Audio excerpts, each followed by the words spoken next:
Jacksonville is about to experience a happening. The inaugural match for the newest professional soccer team, the Jacksonville Armada, as the Armada take on the Philadelphia Union of the MLS here at Everbank Field. Hello, everybody. Cole Pepper here along with Mauricio Ruiz, the men's soccer coach at JU.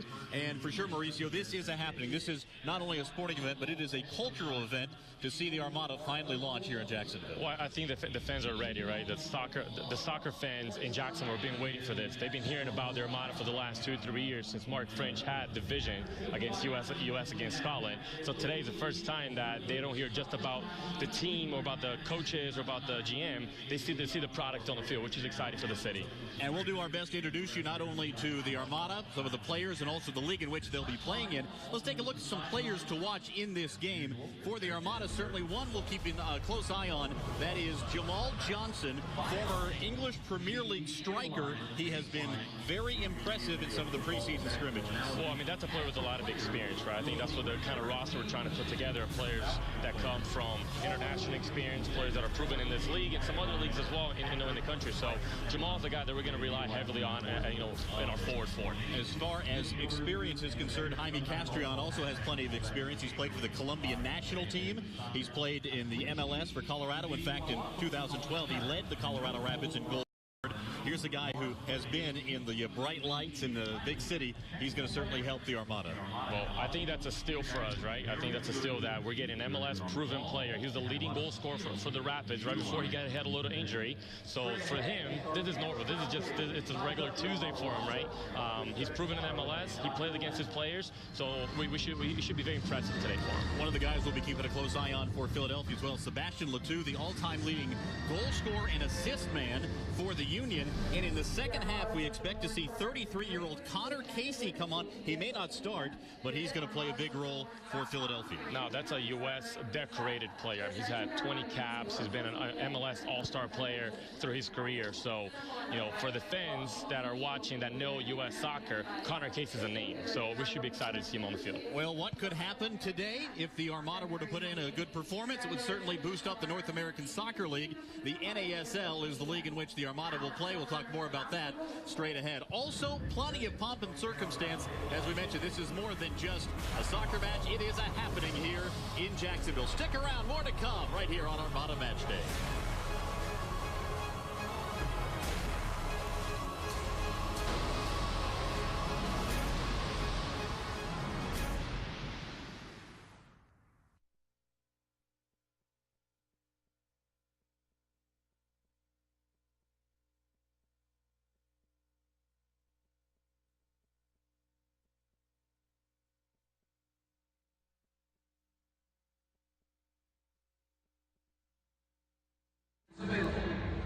So our piling in, Section 904 figures to be in full voice today as they march to the match. The drums are ready, the chants are ready, and we are ready for some soccer with the Jacksonville Armada taking on the Philadelphia Union. Well, we mentioned that the Armada will be playing in the North American Soccer League, and for those of you who may not have as much knowledge of that league, let's talk a little bit about it, Mauricio. This is a league that wants to at some point contend with the MLS. Think AFL, NFL, kind of old school. There are some very quality players, though, in North American Soccer League. Well, I think what you find here in the NSL is that a lot of players that might be reserves, or maybe their salary won't be as high on the MLS, they figure, for me to develop, I got to play. So NASL, because the only major difference is the way the finances are kind of run within the organization. But as far as talent level, more than half of the league is capable of playing in the MLS. And some of the MLS reserves should be playing in the NSL. And one of the things that Danny Cruz of the Philadelphia Union mentioned to me was one of the big differences, aside from the big dollar players, that there are a few here and there in the MLS, is that in tight spaces how a player performs. Now, in terms of the teams that the Armada will be facing with in the course of the season here in 2015, you can look at the 2014 NASL standings here, and the champions this past year were the San Antonio Scorpions, who took down the Fort Lauderdale Strikers in the championship. 3 teams in the state of Florida. Jacksonville now joining Tampa and Fort Lauderdale. And maybe the marquee player in the league is in Minnesota, Miguel Ibarra, who after the World Cup was called up to the men's national team by Jurgen Klinsmann, and this week Klinsman said that Ibarra might be getting close to earning a starting spot with the national team. Well, and I think it goes back to the point, right? I mean, the level of the NASL, the fact that our MVP is not only capable of playing in MLS, but now our national team coaches call him to represent our country. If that's not a big testament of what this league represents, you know, people are always looking for an excuse. They're always trying to figure out what the difference is. Maybe our league doesn't have the depth that MLS roster would have, but the quality is certainly there. And, of course, in New York as well, the New York Cosmos, the team that Pele once played for. That's the team in the Big Apple in the North American Soccer League. So now 3 major professional soccer teams in Gotham. The Armada, trying to make inroads here early on, may try to mimic what happened in Indianapolis. This past season, Indianapolis, the Indy 11, led the league in attendance. Didn't have as good a result on the field, but in the stands they certainly have. And I think, Mauricio, you can say that from a ticket interest standpoint, a sponsor support standpoint, a community standpoint, the Armada already has a win. Well, Cole, for us to have never had an official game, and the fact that we already sold over 10,000 tickets for tonight's game, possibly we're trying to get to the record, right, the 14,000 for an NSL game. That's exciting for our city. That's really exciting. So in the 11, a lot of other NSL teams, the Scorpions, have a lot of success in attendance. There's no reason why this city, with the support that we've had for the Nigeria game, over 55,000 people in this stadium. The Scotland game, 3 years back. I mean, we're expecting a big crowd. We already have a fan base, you know, appropriate to soccer. Our environment should be unbelievable. And, of course, 2 games will be played here in Everbank Field this year. This one, and then the regular season opener in the NASL when the Armada take on FC Edmonton, one of the 2 Canadian sides in the North American Soccer League. Ottawa is the other one. The rest of the home games will be played at Community First Park at the baseball grounds, where attendance might be pushing the limits there. Capacity somewhere in the 85 to 900 range, or 9,000 range rather. And if there's a crowd like we have today, they'll be looking for someplace to stand and watch, because we do expect well over 10,000 to attend this one here today. The fans are getting geared up. They have been for quite some time. A pregame party began at 2:30 today, and the march to the match for the first ever opportunity for Section 904, the supporters group, and the other fans of the Armada, happening here into Everbank Field. More to come as we get you ready for the inaugural match. Philadelphia Union of the MLS is in town to take on your Jacksonville Armada. Straight ahead, right here on Armada Match Day.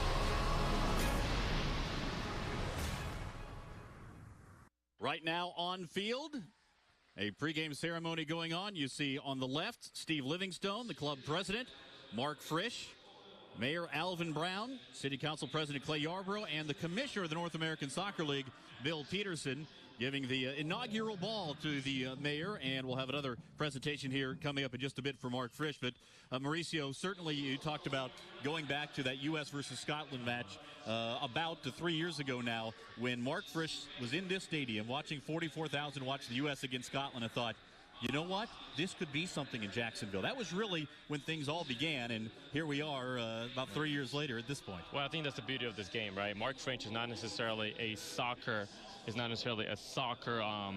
youth player of any sort, but the more he's around the game, the more the game is public to this country, he just became a fan. So when he sat here as a local Jacksonville native and he saw the passion that soccer fans has, and as passionate as he is for the city, so why not merge the two? Mark Skids, his wife Meredith, down there getting the first jersey with the Frisch on the back, and it is fitting with 15 for 2015 as the Armada gets set to launch into the season. A lot of ceremony, as we mentioned, going on here in this first opportunity to see the Armada on the field. We are certainly looking forward to letting you get to know some of the players who will be representing Jacksonville throughout the course of the broadcast. Also stick around at halftime. There should be quite a fireworks and laser light show to go as well. Should be a very good show here at Everbank Field. As you mentioned, over 10,000 tickets were sold in advance. We expect a big walk-up. Jacksonville, after all, is a big walk-up town. The energy around Jacksonville during the World Cup really, I think, underlined. We talked about Mark seeing that at the U.S. versus Scotland match, and to see people like this out at bars and taverns and at a watch party the Armada held downtown at the Omni during the U.S. versus Germany matchup. I mean, they were selling out lunches to see the U.S. play Now can that passion translate from watching the U.S. on the world stage to watching Jacksonville on the North American Soccer League stage? Well, if it's ever going to catch, it's going to catch now, right? The U.S. just probably had one of their better outputs in the World Cup. It's a World Cup still within a World Cup year cycle here. So our soccer fans around the world, around the country, are excited. And Jacksonville is one that they see Orlando coming up. They see Beckham talking Miami coming up. They see four Lauderdale Strikers with the team, Tampa with the team. Why not us? Right, so I think we're ready for it. Yeah, and you talk about the timing of it is very good. And just to give you an example of why this might be perfect timing, not only for Jacksonville but for the United States. For those who are my age, they had to watch guys like this as the flag is being raised by Arnie Mauser, the U.S. National Soccer Hall of Famer and former Jacksonville team and goalkeeper. We didn't know, that's where we were learning about the sport. Our parents didn't know anything about soccer. You grew up in your early days in Brazil. Everybody knew about it there, but you came to the United States. UFC, this is really the second generation. This is generation soccer in many ways. The 20-somethings now, they grew up playing the sport. They grew up immersed in the sport, and now they want to be fans who really will own their fandom with this sport. Yeah, you know, as you mentioned, I grew up in Brazil, so my dad remembers the Pele and Beckenbauers in the 70s, 74, and he knows them at the end of their career playing in the old NASL. I moved to the country in '96, right at the birth of the MLS. So as the MLS has grown up, I have seen the growth, and from a soccer fan, a soccer professional, 20 years? I mean, our league is young. Soccer is young in this country, and it's incredible. Yeah, when you compare it to teams that have been around for 100 years in England or Germany or South America, it is a much younger group for sure. More to come from Everbank Field, the inaugural match between the Armada and the Philadelphia Union, who are in town for the third straight year. Stick around, more straight ahead right here on Armada Match Day.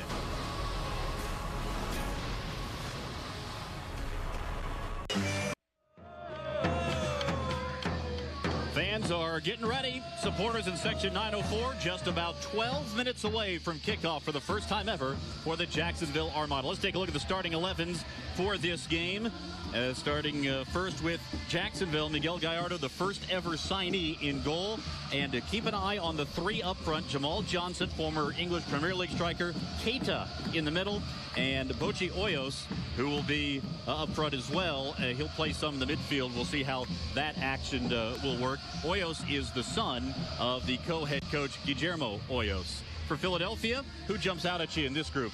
Well, I think you have a couple players that jump out. Our goalkeeper Andre Blake, he was the first pick of the draft last year, so he's an up-and-coming goalkeeper. CJ Sapong, they just brought him over as they hope up front. And then you have your veteran in Sebastian Lotel. He is a proven goal scorer in this league. And Maurice Edu, a name that a lot of U.S. soccer fans will know as well.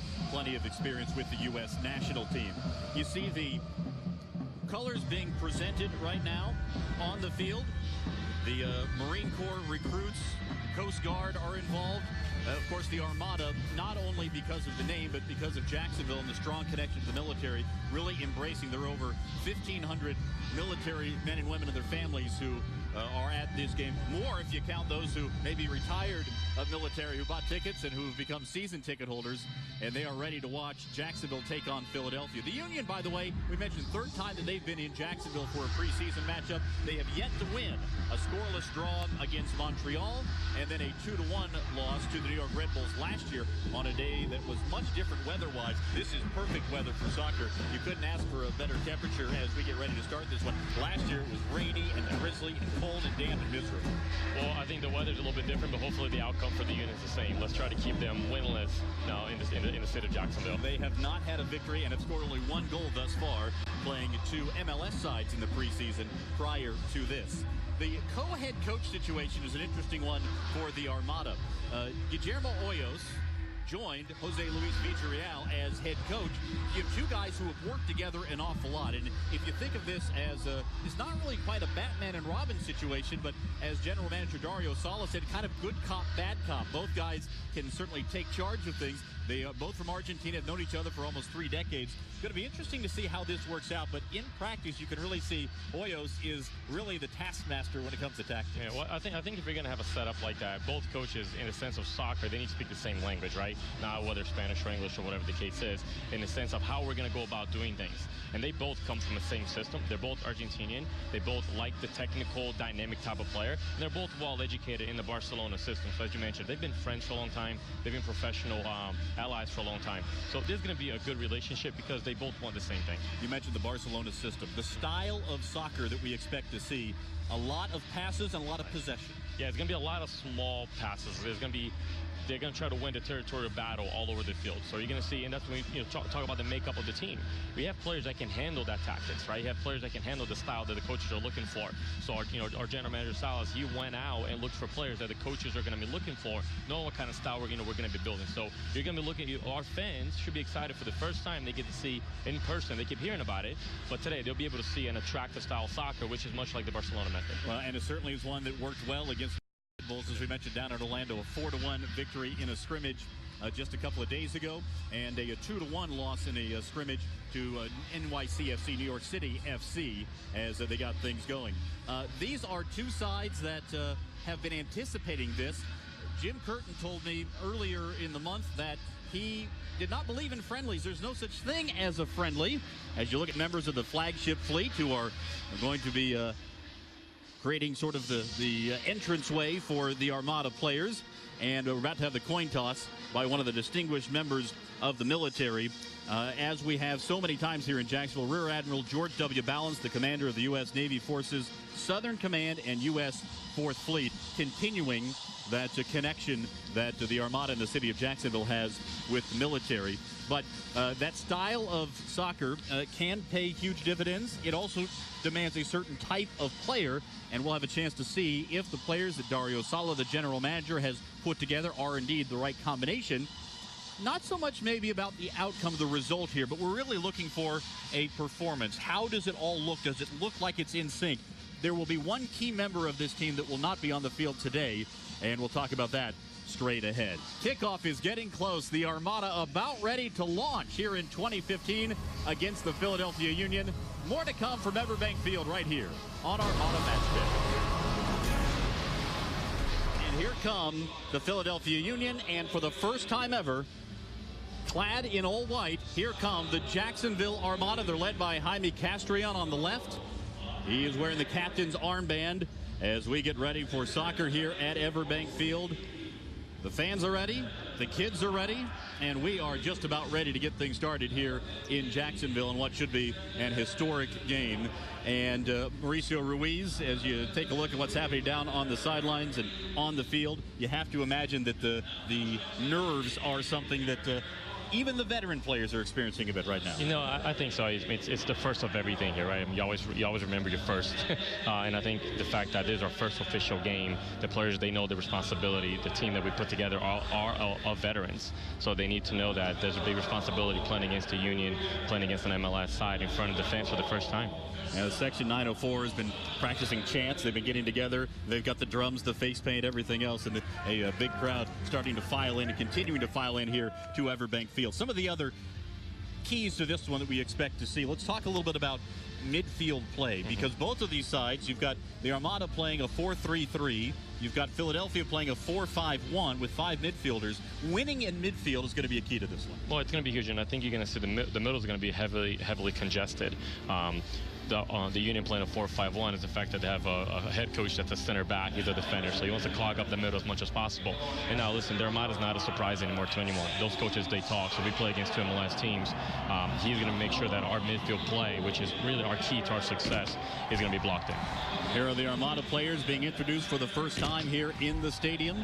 Longtime Jacksonville radio man Arthur Crofton, who was a part of the T-Man as an announcer back in the day, making the announcements here in the stadium as the public address announcer. There was a lot of Jacksonville history and a lot of Jacksonville memories of the T-Men back in the previous incarnation of the NASL with the Cyclones, with the A-League. There's been a lot of reference back to that from a lot of folks we've seen around town. Third key I want to talk about in this game is going to be about depth and fitness. The Armada has 23 players on the roster. 20 are eligible to go today. 36 members of the camp squad came in from Philadelphia. They have a lot of legs and unlimited substitutions in this preseason match. That could be a factor. Yeah, I mean, preseason, typically what you see is a halftime. It's a brand new lineup. Now, the Union, they want to make sure that they come out of here with a good result as well.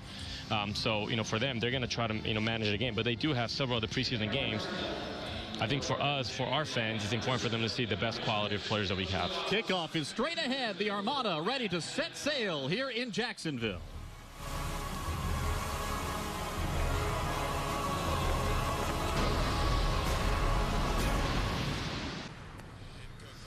We are just moments away from Everbank Field here in Jacksonville. The Jacksonville Armada and the Philadelphia Union. Cole Pepper and Mauricio Ruiz, the head men's soccer coach at JU. Let's take a look at the keys to game for this one, brought to you by the Key Auto Company. And right out of the gate, certainly nerves is one thing we talked about a moment ago. And even in that preseason scrimmage against NYCFC, some of the veteran players admitted they had some antsy moments. The young guys certainly did. Yeah, so it's a big responsibility for them. They represent the first game, the first time the fans get to see them. So, I mean, they're excited, most, but there's a little bit of nerve to it also.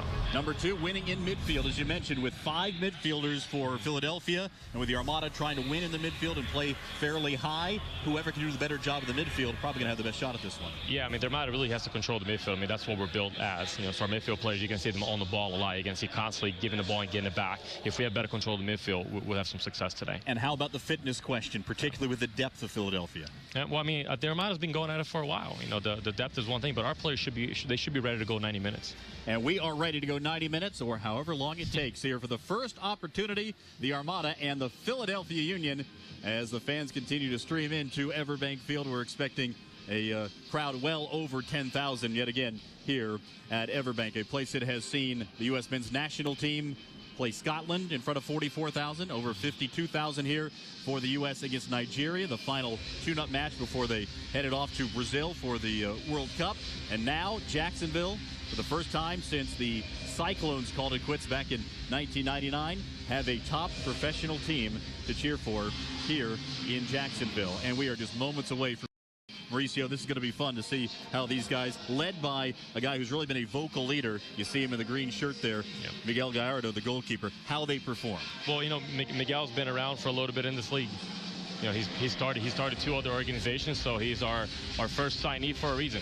He's been the first signee for a number of operations before, including with the Austin Aztecs in Texas. He was the first pick there. Then they moved to Orlando, and he became the first guy, in essence, there. So he has known what it's like to go through things. You see Bochi Hoyos, son of the co-head coach, Guillermo Hoyos, and one of the Argentini connections here for the Armada. We are just moments away, and well, this is going to be fun. Yeah, I'm excited. I'm up here, Cole. Sometimes you issue you're on the field side, but being up here, beautiful field. Let's get it going. And we are underway here in Jacksonville. Nearly 1,000 days since Mark Frisch first had the very seed of an idea watching the U.S. play Scotland that there could be a professional team in Jacksonville. Now his dream, Jacksonville's dream, is a reality. We'll see the Armada try to play out of the back quite a bit. Gallardo has a reputation of being very good with his feet, and you see a lot of midfield passing right away, and a giveaway for the Armada, and Philadelphia cannot take advantage. Long ball now for Pascal Millien, who is from Haiti, has played for the Haitian national team, and has a foundation called the Million Dreams Foundation that helps kids in that country. 5 years ago, they had the earthquake. As you see closest to you here on the screen, Dario Sala, the general manager, he was the guy tasked with putting this roster together, and he has certainly been anxious this week to see how they will perform. Felt a lot better after seeing what happened down in Orlando against the New York Red Bulls. Yeah, but this is the first time that he sees his product being presented to the public, so I'm sure that's a big day for him also. Philadelphia in the dark jerseys finished 6th in the Eastern Conference in MLS last season, 42 points from 34 games. They were 7 points behind Sporting Kansas City for an opportunity to play in the postseason. get those first 5-minute bugs in and out, get those nerves out of the way, and you're going to see here this game really pick up. As you mentioned with Miguel out of the back, you really won't see too many long balls out of their Armada. They're a very technical team. They want to keep the ball. They want to keep the other team defending and running with possession of the ball. So our back line, they're called upon to make sure that we can handle the ball back there. All the way back to Matt Boehner, who will turn it forward from the back line. And another giveaway in midfield for the Armada here early. Is possession time an important stat in this one? Well, it's important for rhythm, Cole. If the more we turn over the ball. Centering pass is turned aside by Sean Nicklaw and saved on the far side by Millian. Now a long ball for Keita from Guinea, trying to run under it. And the flag went up. I think that was a handball rather than an offside call on the far side. But I think that shows the threat that Keita poses to any defending team. So, we'll try to possess, but then you have Jamal, Keita, and, all of our 3 players up top, make sure that they can break away at any point. Jamal Johnson also up front has shown terrific speed in the preseason. Here is Andre Blake. You mentioned he was the first overall pick. First goalkeeper ever taken #1 overall in the MLS draft. Selected by Chicago Fire, traded last February. Armada trying to clear it out, and a back heel by Jaime Castrillon. Well, you can see why the Union went out and they got CJ Sapong. He's a very dangerous player. He has a couple national caps, and he was Rookie of the Year his first year into the league. He's going to pose a lot of threat to our defenders here. Boehner trying to dig it out, getting it to Bochi Hoyos. Now Castrillon. Jamal Johnson made his EPL debut with Blackburn Rovers. Tried to feed it through. And a foul call. How physical do you expect this one to be? Well, from our side, I think our coaches are challenging our players to make it as realistic as possible. Neither team, they don't walk into a game thinking they're going to be in preseason, don't touch, don't tackle. We're going at it. So I think they're we have a little bit to prove. So, watch Jaime. He's a very tough player. He plays an attacking role, but he is very defensive minded. He's a very tough tackler. Long ball played by Blake. Philadelphia has the height advantage among this group. The Armada is not a particularly tall side top to bottom. They're certainly going to rely in the NASL on speed and technical ability as Gallardo gets his hands on one. So we'll try to play out of the back here as much as possible. The Union, they'll pressure a little bit, but they can't do that for too much longer. So we'll try to play out of the back. We'll play through Miguel, and our coaches require our players to be able to handle the ball, have the confidence to handle the ball, which causes turnovers in our defensive third. But that's a challenge that our coaches will pose to our players. This is Lucas Scaglia, recently joined the team along with Bochi Hoyos from Argentina. There are a number of Argentinian connections. The general manager, Dario Sala, from Argentina. 2 coaches, Jose Luis Villarreal and Guillermo Hoyos, are Argentinians. And then Bochi Hoyos, Lucas Scaglia, Lucas Trejo, Fabricio Ortiz, who are all in the starting lineup. Lucas Rodriguez, who we expect to see play quite a bit, along with Marcos Flores. And that's the one guy who is not in here from what we expect to be the regular starting lineup this year. Flores, the former Australian A-League Player of the Year. And had a chance to chat with him a little bit in the press box before the start of the match. And we may have a chance to talk with him on the broadcast. And certainly a guy who they expect big things from. In fact, on our radio show, Dario Sala, the general manager, mentioned to me that he thinks that Flores has the ability to be an MVP in the North American Soccer League, and if he can make that kind of an impact, he can certainly help the cause of the Armada. Well, he's done it before, right? He was the MVP in the A-League in Australia, so there's no reason not to believe he's still 29 years old. He's on the top of his career. He's got the same impact on this team, which is a comparable league. Long ball for Millian. Now to Castrillon. Nicklaw on the overlap. And you see the Armada really asking some questions here early on of Philadelphia.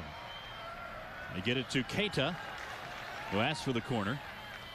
But Keita and Millian, and with Guys like Nicola on the overlap. A chance here, the first corner in Armada history. See if we can get something out here. Watch for Trejo and Nicola really to get forward as much as possible. They go the short corner. Play it in the box, and there it is!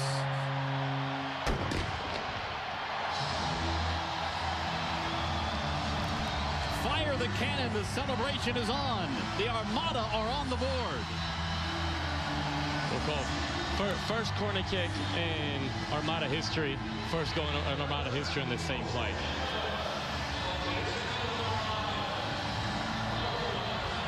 Let's take another look at it. Well, so you see, we play short, as you mentioned. Anytime you put the ball in the box, it's an opportunity for any team, and we capitalize on it. It was Fabricio Ortiz who got the foot on it to score the goal, and look at the celebration from these guys who are not only playing for the first time together, really starting to come together as a team. Yeah, well, we have a game now, and I think just being in training a couple times, you see how together we are as a group. In the 8th minute, now again, an opportunity for the Armada. Header by Castrillon. Another header punched out. Against New York Red Bulls, the Armada jumped out to a 2-0 lead after just 9 minutes, and after 20 minutes it was 3-0. And we thought, well, this was against reserves. Didn't look like it was a fluke. No, we have another corner, another chance over here. As I said, Armada is no secret to anybody. If the unit was not ready to play us as if they will play any other opponent, we're going to start bringing it to them here in a little bit. Castrillon will take the corner for the Armada.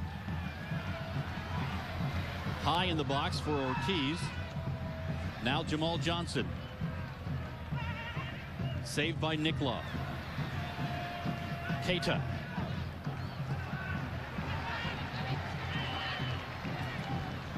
Any nerves that were around certainly aren't affecting the Armada now. Another opportunity. Keita blasts one high, elevating from just the top of the box. Our players are so comfortable keeping the ball that makes the defending team have to shift so much, and they have to keep up with players constantly inter-exchanging in the middle.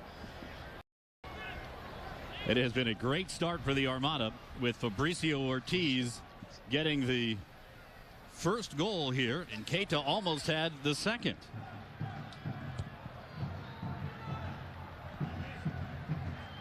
Into midfield, Castrillon plays it on to Keita. Jamal Johnson tries to one-touch it off for Trejo. Philly able to intercept, but not for long. So you mentioned we're one of they have the height advantage on us, but you can't put a measure on fighting well, right, Cole? Well, in speed, you can put a measure on. The Armada has plenty of that. Now the flag is up. Well, it has been a terrific start to this one for sure, and we're joined here in the booth by the mayor of Jacksonville, Alvin Brown. A chance to see this. What a scene this is. Great scene, and what a way to start the game, with Armada. We'll get the mayor in here in just a moment. Get a mic going. But the opportunity to see a crowd like this, and we'll find out a little bit later on what the number is. Here is another opportunity. Pascal Million into the box. Makes the move. And scores! Keita. The way this team the way this team is set up is to keep the ball in the middle and get our attacking players involved as quickly as possible. If they ever see a through ball, it's going to be to one of those three guys up top. They got plenty of pace, plenty of individual ability. Take players on, they're calm, and they put it away. That's why you bring players with experience. Keita's fantastic finisher. He is a proven player. Between him and Jamal and Pascal, they're going to be putting a lot of defenders on their heels.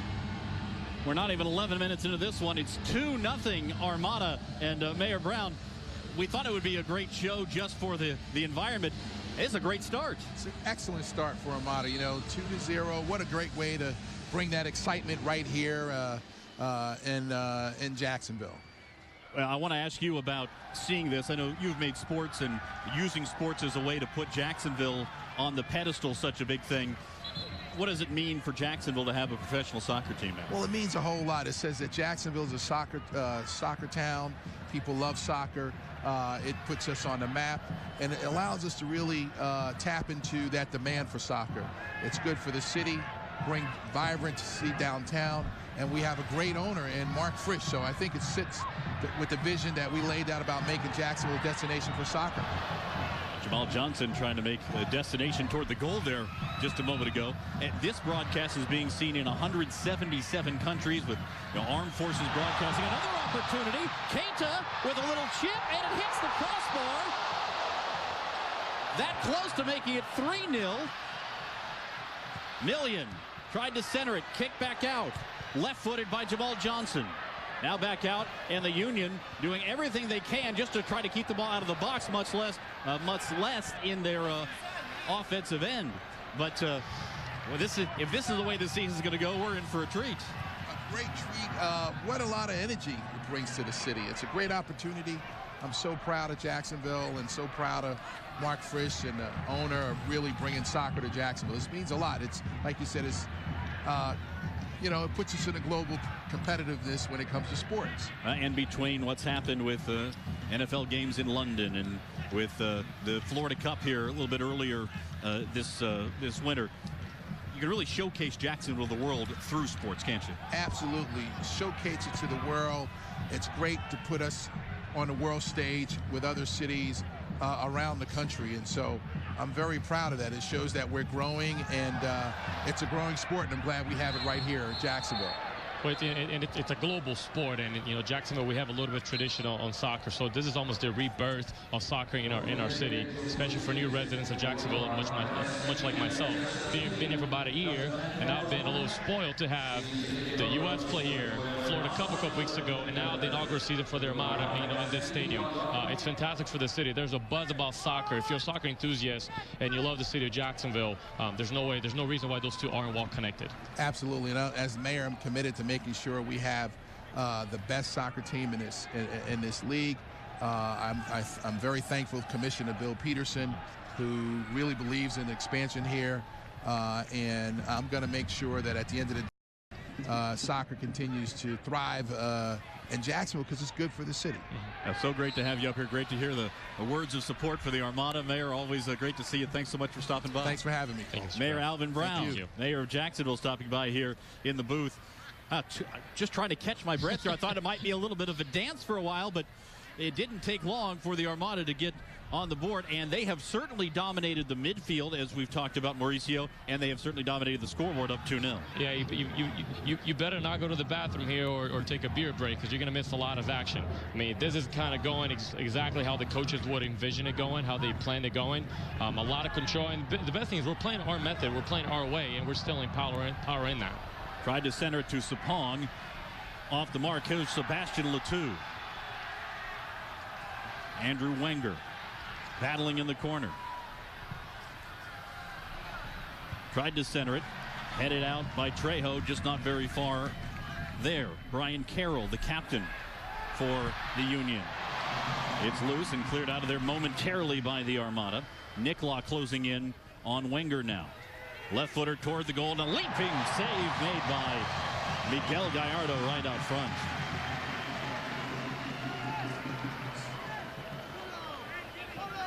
When we talk about the 4-3-3, how the Armada wants to play, if you're just watching right now, we have one high in Keita, have Pascal on the right and Jamal here on the left. Now that puts a lot of pressure on the middle three. So when you watch Lucas, Jaime, and Bochy play in the middle, look how they interexchange all the time. They create a lot of space for one another. But you have to be responsible with the ball. You got to make sure the possession is good. So a lot of small passes to ensure that if you do miss a pass, players are still around and put immediate pressure on the ball. Castrion feeds it up to Sean Nicola, who's played for the Guam national team. Long play for Million, who was offside. So the flag was up. If the Armada is going to be successful, Miguel Gallardo is going to have a big year, and he made a nice lunging save here. No, and when you do play a possession style, and it's a high risk game. That means that you have to have an experienced goalkeeper, an experienced back line that can handle turnovers, because you're going to have turnovers, especially in the midfield, straight down at you. So Miguel is an important piece for the success of this organization, which is why you would pick him at #1. A chant of Duval coming from section 904. This club really is has sunk their roots into the community, both from a soccer level.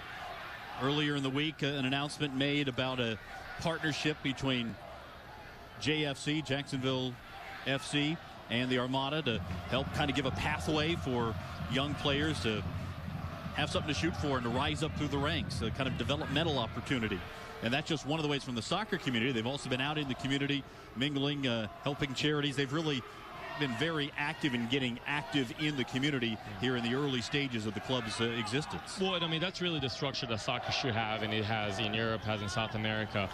You have to have a built-in system, and you have to not just go out and buy players and try to look for talent elsewhere, but can you build your own talent? Can you develop your own players? And as close to the community as this team is making themselves, what a better way to sign a homegrown player that they've developed the past couple of years. Gallardo, another save coming off his line. Tried to play it up for Keita, overshot him a bit, and Philadelphia able to capture things.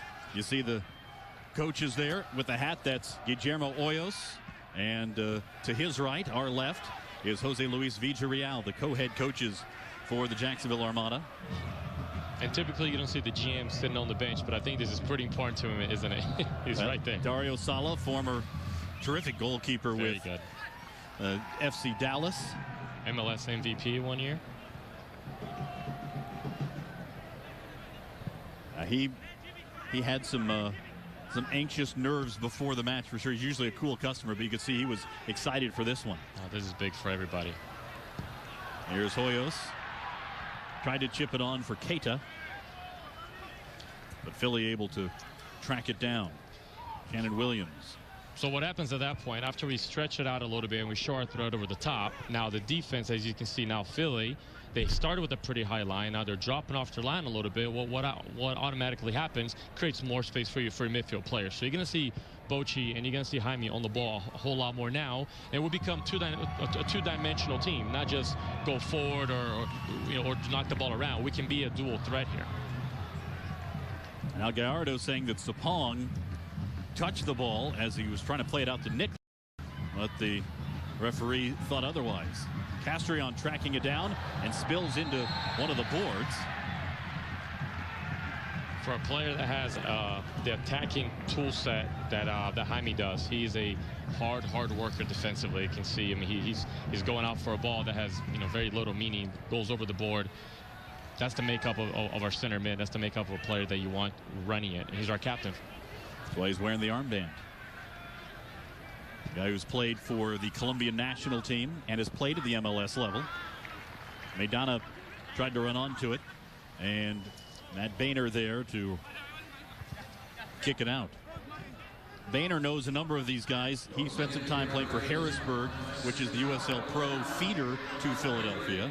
And so he has some familiarity with a number of players on this Philadelphia Union roster. Yeah, and I think that's why the coaching decision here to play him and Fabricio over Nerd and a couple other options that we might have in the back line.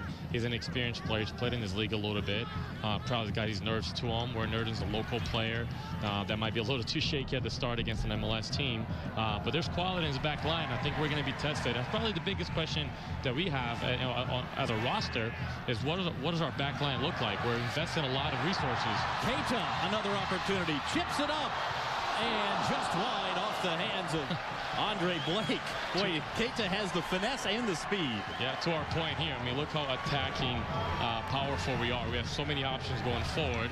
Comes and gets the ball. His individual ability is incredible. The fact that that's the second time he's tried to chip the keeper today. Maybe he'll bang another one in, try not to be SQ to secure a third goal. Another corner coming up here as Castrillon and Bochy Hoyos go into the corner. Castrillon played it for Keita. Now back out. Jamal Johnson tried to track it down. Trejo now at the middle of the park. Tried to play it on for Nicola on the overlap. Racing in on the angle. And Blake there to capture it for Philadelphia. You can see in the lower left-hand corner of your screen a number of Union players loosening up. They have a lot of bodies that they can potentially put in there. You wonder how long. Initially, Jim Curtin, the head coach for Philadelphia, said he expected to play his starters until halftime and maybe a little bit in the second half, but a 2-0 score might change his tactics. Well, their preseason started a couple weeks ago. Their Armada's been at it for a couple of months now. As the roster's coming together, they've been together for probably 2 to 3 weeks. This is the first test for the Union. They haven't played an opponent until today. Armada, as we mentioned before, played the 2 New York teams earlier this week. So for the Union, it's important that they get a rhythm as well. They see what kind of players they have on the field and what's the chemistry like. We expect to see some substitutions. About 8 substitutes coming in, potentially at the 30th minute.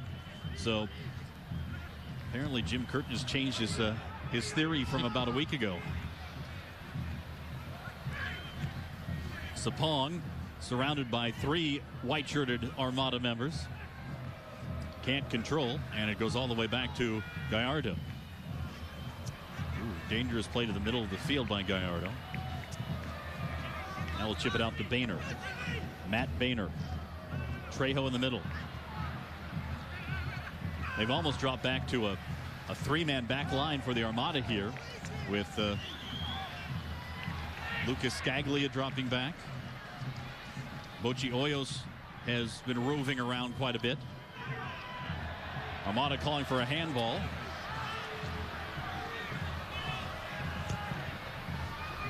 And those 3 in the middle are really exchangeable. You know, you're going to have, from the way you start your 4-3-3, Lucas really sitting, protecting the defense a little bit, letting Bochi and Jaime float around forward a little bit more. But they'll come in and out. They're all very technical players. They can all handle the ball. So you're going to see a massive rotation between that middle 3, which is really the diamond that this whole formation is based off of. How similar is it to that diamond formation that Jurgen Klinsmann plays with the United States national team? Now here's a break. Shannon Williams with the opportunity, and Williams able to set up a Philadelphia goal to make it a 2-1 contest. Fed it to Andrew Wenger, and Wenger put it away. Right, so we keep talking about how comfortable we are on the ball and how much we want to build out of the back, but it's a higher risk style of game. It's an attractive style of game when it works, but there's going to be a lot of turnovers. We stay back here, get out for the past couple of minutes, and it's a one pass and in when you don't control the ball and you have high risk passes in the back. So 2-0 becomes 2-1. The Red Bulls coaching staff in Orlando in that scrimmage said that they didn't realize that the Armada was as solid a squad as they promised to be, and it took them about 30 minutes to settle in. It took about 24 minutes for the Union to finally get on the board. When we build with our fullbacks in Nicola and Trejo so wide on the touchline, and that means that our center backs have to spread themselves out too, and that's where Lucas Escaglia will come in. But you're really building with 3 guys, so if you lose the ball, you're wide open. Keita again, another shot on goal, and Blake able to get a hand on it on the lunge. I think Keita's trying to compete for Kraut's favorite player here. He's got plenty of excitement to his feet, to his skill set. That one was certainly headed for the crossbar, if not for the net, if Blake didn't get a hand on it. Well, I think that's the value they see in Andrew Blake, why they went #1 pick in the draft last year. He's got a lot of ability. He is the next coming of Ricketts, and if he turns out to be anything like him, he's going to be a very good player, not just for the MLS, but for his national team Jamaica also. Castrion on the corner here.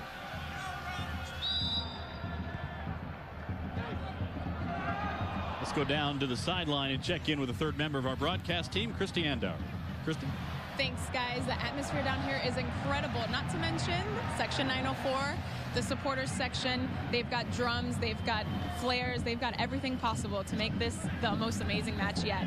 Not to mention that the Armada is winning 2-1. That has nothing to do with it, of course. Guys, back to you. All right, thank you, Christy.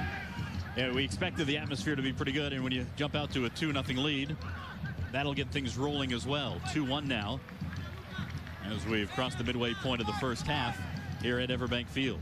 And I think for a young team like we are, now that's a challenge, right? You start a certain way, things work out in the first 15-20 minutes. Can we sustain it? Here's Jimmy McLaughlin getting in close, fed it back for Brian Carroll, who, that's a miss-hit in golf.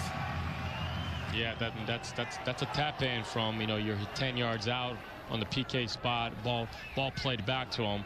Armada's lucky to get out of there with no goal. And that's where we have to wake up a little bit. You know, a lot of nerves, a lot of excitement, and you can see Coach, you know, them discussing what's happening here. We are a young back line. We have a young team, high possession team, high risk style of play. How does our back line sustain it? How can we keep this ball moving when we do lose it? What's our shape? Because our players are inter-exchanging all the time. What do we look like in the back? Philly now building up into the box. Wenger again, and this time Gallardo up to the task. So you have Wenger, which is a Herman Award winner out of Duke only a few years back. You have CJ Sapong. He was a Rookie of the Year. That's a good attacking team. It's a good young team, and you have some leadership in the middle. You know, they're an MLS side. They played. They contested. They went to the U.S. Open Cup final last year. Another opportunity almost dribbled by Gallardo from Wenger, who's been very active here in the last 5 minutes, but Miguel able to corral it. But if the players warming up on a side is a testament of what's going to happen in the second half, then the starters for the Union, they know they only have another 17 minutes to play here, 13 minutes to play. So it's going to be important for the players that are on the field now. If they weren't ready to play 45 minutes, they better be ready to play the last 15. Well, they may not even get that long. We're hearing word that it may be as early as a 30-minute substitution here. And so that's common as well. Coaches sometimes they divide the game in thirds, so it might be 30, 30, 30. You might see 3 different looks. Yeah, with the 35, 36 players available to play for Philadelphia here, they want to get a lot of guys some time. Played into the middle, and right there, Fabricio Ortiz for Jacksonville. Now a breakout. Keita again, streaking. Here's Keita on the right foot into the box. Run off. Keita wanted the call. No whistle coming. He's not getting that one. The crowd wants it, though. But I think it's the excitement that Keita is bringing. In their Armada, they're sticking to their method. They're going to get better at what they need to be doing. It's not going to be perfect today. They're going to play. They're going to lose the ball a little bit. But coach is going to, he's going to look at this game and say, we need to improve, but we're not going to change anything that we do. Let's take a look again as Keita had the opportunity down the right side. Yeah, now the skillful players, as we've seen here, defenders get smart real quick, against our matchup. The unit, they don't know much about players, about our players, but once you see them once or twice, and you've been burned once or twice, as they have been, they'll learn how to defend them pretty well. So we're going to have to figure out some different methods of rather than just put the ball through those guys. And some fresh bodies just about ready to come on for Philadelphia as well. The guys have taken off the warm-up shirts. And so the Armada will have 8 new Union players to contend with here in the next couple of moments. So it does look like it will be a 30-30-30 kind of approach for Jim Curtin and Philadelphia.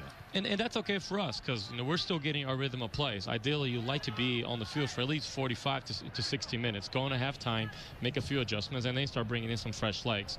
So if the Union are going to bring in 10 new guys on the field, it's gonna break their rhythm a little bit, and will allow their Armada to maintain and improve from what they've been doing so far. Tried to get it to Sapong right on the doorstep of Gallardo, and Miguel able to punch it away and then keep it in play. Now Million pushed off the ball. Fans wanted a whistle. And if you want to experience this kind of soccer, you see the number there. Your opportunity to get season tickets, 844-2-ARMADA, the number to call. Also online at armadafc.com. All right, here comes a bevy of substitutions for Philadelphia. Yeah. Aaron Wheeler, Antoine Hoppeneau, Navid Nasseri, Zach Pfeffer, Vincent Nagaya, Petros Kanakudis, Konate, and Aaron Simmons all coming in. So some rather dramatic changes in personnel out there now for Philly at the 30-minute mark, with Jacksonville leading 2-1. So it'll be interesting if the second wave of players are asked to do the same thing or to correct some of the things that the first group weren't very successful at. But from the looks of the numbers on the players, some very high numbers, there's some youth players here, some youth academy players. Number 45 is a kid out of Atlanta from the Philly organization. Aaron Simmons, he just played at UCLA last year. Zach Pfeiffer is probably their best youth player, which is ultimately what the Armada would like to do: develop a player, sign them, and be in front of your team. And the Armada do have 3 local players who played their high school and college ball in the area. And we should see those guys in the second half as well.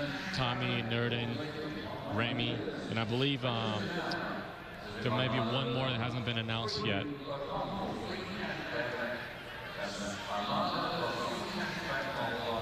You've got Nerden Rustich, who's a former JU Dolphin. You've got Joseph Toby, who went to Wilson High. Kami Krasanovic, who went to JU as well. And you mentioned a couple of other trialists who may get a chance to get in there and play today. Remy Safi, former player of the year at JU. Yeah, he was. And Remy's played in the league also. Toby's an interesting one to me because the coaches seem to have gone with the choice of Lucas Trejo as a left back rather than Toby. So it'll be interesting to see. I think that's going to be a good battle in positioning. Who's going to secure that? Because Toby started against New York FC, but then Lucas started against against the Red Bulls. Long through ball, trying to get it to Aaron Wheeler. Wheeler tries to chip, and it goes over the top. Gallardo came off his line and forced Wheeler to make the decision, and the former Fort Lauderdale striker went too high. Yeah, so now, different 30s here brings different dynamics to the team. While the Armada's trying to, continue to get settled in, now you're bringing a brand new 30 from the Union. Some guys that are trying to prove. Some of these guys aren't even signed. They want to prove themselves. So there'll be a different energy here. And when Wheeler having a good chance right in front of the goal, but Miguel doing what he's been called to do, which is make the saves at the appropriate time. But to me, he leaves a question with our back line still, our 2 center backs. You can see what we're trying to do. We have to stay spread in order to keep it to keep our possession, but it leaves a lot of space in the middle when turnovers happen. What do we look like? How do we delay the play?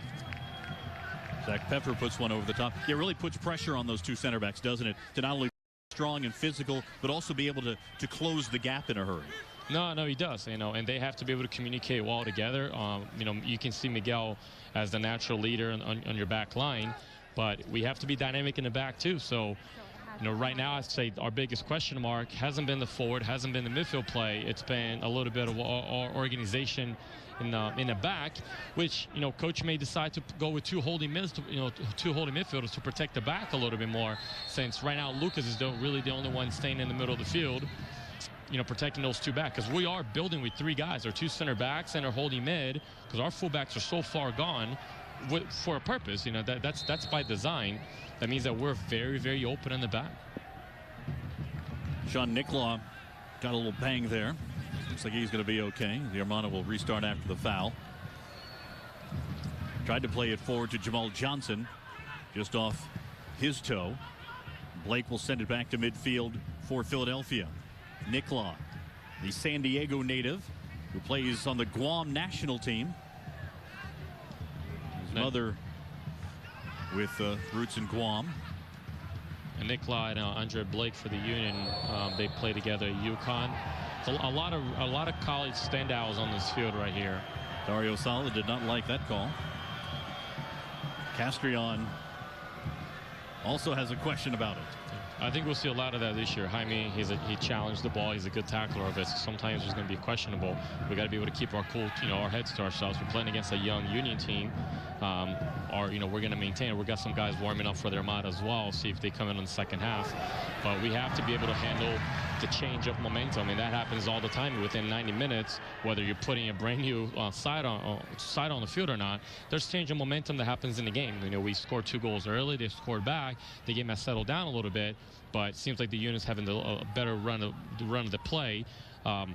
Coach Curtin is not he's not a novice to the game, and he sees our 2 center backs split open, very open through the middle. So you've seen between CJ and the last chance that we just had. Another centering opportunity as Million tried to find Jamal Johnson out atop the 6-yard box. But the Armada has been able to put pressure on Philadelphia here in the first half. Yeah, we look very dangerous when we do connect passes and we get those 3 front runners. We look very dangerous. Million in the box, no whistle. play on. Pascal with Zach Pfeffer right in his back pocket. And a throw to Jacksonville near the corner flag. As you see Jamal Johnson come from the left to the right, it makes it really difficult for defenders to stay, especially when players are that skillful and that quick. Johnson was born in New Jersey, at a young age moved to Manchester. He does have the Manchester accent. And at the age of 9 was invited into the Manchester United Academy. So talent was noted very early by the one of the EPL giants. Yeah, and you have a couple guys on his roster that have had some youth academy with big clubs. You know, in Boca Juniors in Argentina, Real Madrid, and now with Manchester as well. Out high, Wenger put it just wide. Well, you can see the skill on Andrew Wenger. #1 overall pick in 2012 by Montreal. He was traded last April to Philadelphia, and he had Gallardo scrambling for that one. You know, they're very high on him, and you can see why. He's a dangerous player. He can play in the center mid. He can get up top. He's got a great body on him, and I think that he's just been given the captain Ben also with the subs that came on. He stayed on the pitch. That means that when you're that young and they can trust you, with leadership on the field, they have a lot of promise for this kid. Well, we'll find out how many are here. Certainly, we expect over 10,000 will be the attendance. That will be more than we can fit in the regular season when the Armada moved to their permanent home at Community First Park at the baseball grounds of Jacksonville. You can get your season tickets today by calling 844-2-ARMADA. You see the number on the screen there. Also online at armadafc.com. There has been great response as far as season tickets are concerned. And if you want to get out and watch what appears to be a very dangerous and attacking team, just as Dario Sala had promised, the general manager, get your season tickets. There are plenty of opportunities to see this squad. 15 regular season NAS matches, and our next broadcast will be on February the 28th when the Fort Lauderdale Strikers come to town. That match will be played at Community First Park at the baseball grounds. Now a chance out in front, and Antoine Hoppino, the former All-Ivy League performer at Princeton, couldn't quite close down on it. Just a little bit smarter than I am. Both of us put together, I think. I think that the whole thing with the Community First field, it's as you mentioned here, there's more people here that we're going to be able to fit on a regular season game. But if this crowd, if this environment, the walk, the march to the stadium is a testament of how our regular season games are going to be, and we're only going to be able to fit about 8,000. When I say only, right? Yeah. I mean, that's 8,000 people. That's a lot of people. That's going to be a great environment that we're going to have. It's a very private venue. The fans get to be right on the field. They get to have a lot of access to the players. And I'm looking forward to see what it looks like on our home field. Yeah, it's going to be a very intimate and I think raucous setting when you have Section 904 going. And really, any way you want to enjoy the match, there's a place for you to sit, whether it's in with the louder group or whether you'd like to have a little more sophistication. Another opportunity for Keita, but the flag is up and they call him offside. I'll tell you what, I'm looking forward to seeing when this team synchronizes well between Bochy, Keita, Jaime, and then when Flores comes on. Look how Bochy is so technical in small spaces to be able to handle the ball and be able to still put it through ball. It's unfortunate that he was offsides on that call, but you can see the creativity that Bochy brings to your center mid. And that was Castrion who was called offside coming up from the midfield. You mentioned he led the Colorado Rapids in goals in 2012, then had a knee injury.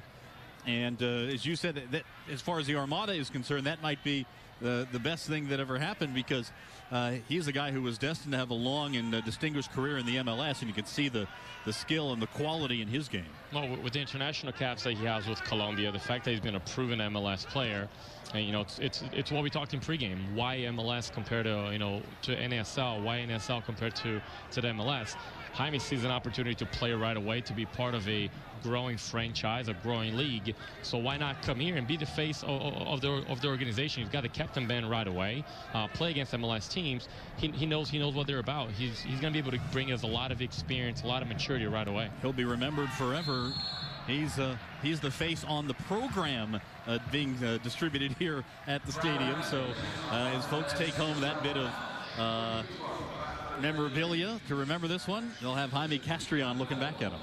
Well, you see, he's on a lot of the set pieces here. He's a central. As much as you have, Bochy, and you're gonna have Flores, and you have Lucas that handle the center mid. You can just see from different aspects of the game how much of an important piece he is to our team. Handball called as we near the final 5 minutes, final 3 minutes and change here in the first half. Jacksonville scored early twice in the opening 10 minutes. Fabricio Ortiz and Keita both finding the net. And you see when we talk about momentum of the game, with the way that we want to play, keeping the ball, our style of play, that means that we want to control the tempo of the game. We want to control any momentum shift. And I think that's probably what Coach will talk about in the locker room, that we need to do a better job when we're up to put teams away. If we get scored on, how do we handle that? Now, Bochy Hoyos pushed down in midfield, no whistle. Philadelphia on the counter. Wenger to the byline. Tried to feed it back out high, and again, a miss hit. Zach Peffer couldn't control, and Miguel Gallardo. Oh, and here's Lucas Scaglia getting the face of the referee, getting the hand right in the face, and a yellow card comes out. Scaglia was trying to have the conversation. Now Castrion as the captain comes over. Yeah, I think that's our little Latin American way of showing the referee that we're not happy about it. Obviously, he's talking about the play before, and he went up to the ref to talk about it. And we'll take a look at it. Yeah, it's Jorge Gonzalez who put the hand right in the face. A lot of contact there. Yeah, a little bit more than players and referees should have, for sure. Agreed. Yeah, we got to be careful. At the end of the day, referees the one that controls it. And as a coach, doesn't make it, just because it doesn't make it easy. And as a player, one of the more experienced players here on the field, if you disagree with what's happening, you feel like it's coming against you more than enough times, the players have to control themselves. It goes back to what we talked about, moments in the game, the momentum, the ups and downs of the game. How do we handle those things? But if anything, I think you see that we're a pretty fiery team, right? We're not going to back down to anybody, even referees, and maybe we should. But well, I'll let you use the line about South American blood and how it boils and how it can. Well, there's South American blood and there's Argentinian blood, and I think we're well infused with it. Hoyos tried to get it off the left foot. Directed back out high, and Zach Peffer tries to counter for Philadelphia. Through Niklaw. Back out top. Here is Aaron Wheeler. Didn't get a good foot on it, and Gallardo able to collect it. Tried to get it to Million in a hurry. Quickly played back the other way. Wheeler tried to play it out front, and Gallardo with a nice job to collapse on that one.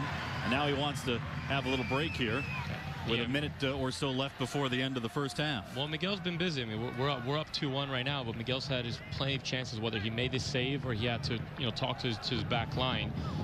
This last play started with a counterattack of the Union. We recovered well enough, but then we didn't handle the ball, and he put him right in front of the goal again. Is there one more opportunity here before halftime for the Armada? Castrion is dumped. Foul called. Well, he's going to be happy to get this call in his favor. Yeah, when we talk about the way the makeup of the team is, not just from a technical standpoint, but from a personality standpoint, he has to match what the coaches are asking. We talked about the two co-head coaches. At the end of the day, they come from the same country. They come from the same culture. And as a coach, you want your team to resemble your passion, your fieriness. Played up into the top of the box again. Johnson now gets it back. Trejo spilled and will have a penalty. Lucas Trejo able to draw the PK. Well, you asked if we're going to have another chance before 45 minutes here. Right on the dot. The clock has actually stopped at 45 for an additional time. And once again, just the way that we want to play, how technical our players are. And now that's our left back getting forward, and he's the one that gets called. Between him and Niklaw, this season, you're going to see a lot of our fullbacks getting forward and getting chances like this.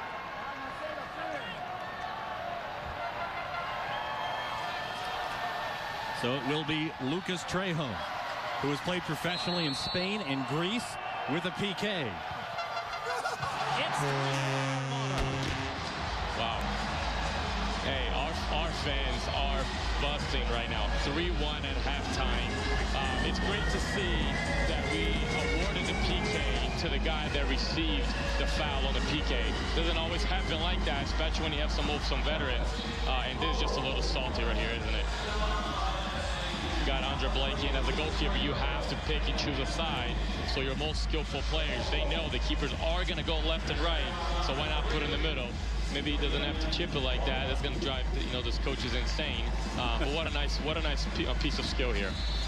And we're told no injury time. And so that's the end of the first half. And what a first half it has been. The Armada in their debut half, leading 3-1 over the Philadelphia Union. What a performance for the Armada here in the opening stanza. Yeah, it's kind of how we drew it up, wasn't it? They've been celebrating from the beginning here in Jacksonville. They've had plenty to celebrate about, from the first goal by Fabricio Ortiz, Keita, and then the penalty from Trejo. 3-1 Armada at the half. Continue that way, And this crowd, tell us about it. I mean, it's amazing, right? It definitely helps. Yeah, they are really good. They are really good because, as a football player, we need fans, But these guys are doing great, So I hope they should continue like that. This is just the first game home. I hope that they should come again more than today, for the next game. Absolutely. Thank you so much. Guys. All right, thank you, Christy. Well, sandwiched around that Keita goal, goals by Fabricio Ortiz, who started the scoring, and then a penalty kick at the 45th minute by Lucas Trejo. A terrific start to things. We thought that nerves might be a factor. I think we could throw that one out. Well, and sometimes your nerves help. They want to make sure that, coaches will challenge the players that while you are nervous, just stick to what we've been training. And we did. I mean, we won the first half 3-1 the way that we want to, by keeping the ball and activating our forward players. 3-1 Armada leading Philadelphia. Back with more in Jacksonville right after this.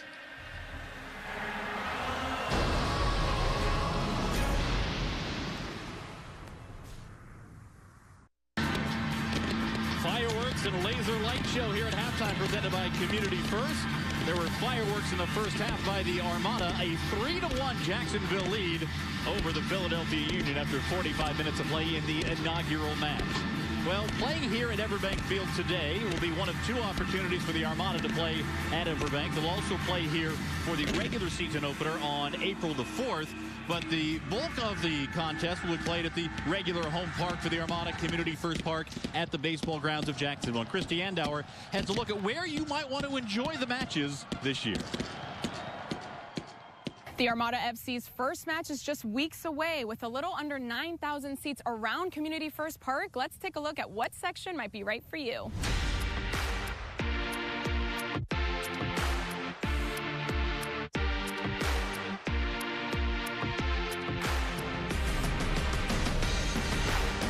If standing for 90 minutes really doesn't bother you, then maybe the general admission section is right for you, and you get a great view of the pitch. After experiencing a match with the U.S. men's national team, Jeff and Alexandra knew exactly where they wanted to sit. We liked that seat so much that I was kind of looking at that whenever I was looking at which seat I wanted. The other thing, too, is that we're really close to the beer garden. If you have a family, or maybe you're just a die-hard soccer fan, perhaps these midfield seats would be perfect for you.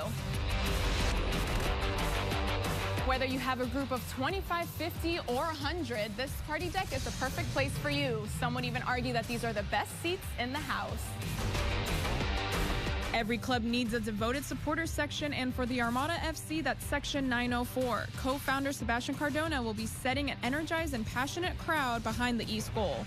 We're going to have, people, chanting the whole time, jumping up and down. It's going to be all the rowdy fans. It's going to be a younger fan base. It's for the people that just don't want to sit down in the stands and just watch a soccer, but kind of want to take part of, a little more closer to the team. And Section 904 has certainly been enjoying things here in the first half, and everybody enjoying this major laser light and fireworks display at halftime. Next opportunity for the Armada will be February 28th at the Community First Park in the baseball grounds as they take on NASL finalists, Fort Lauderdale Strikers. On that February 28th match, we'll have it for you right here on CW17 as well. More of halftime when we come back, with the Armada leading the Philadelphia Union 3-1.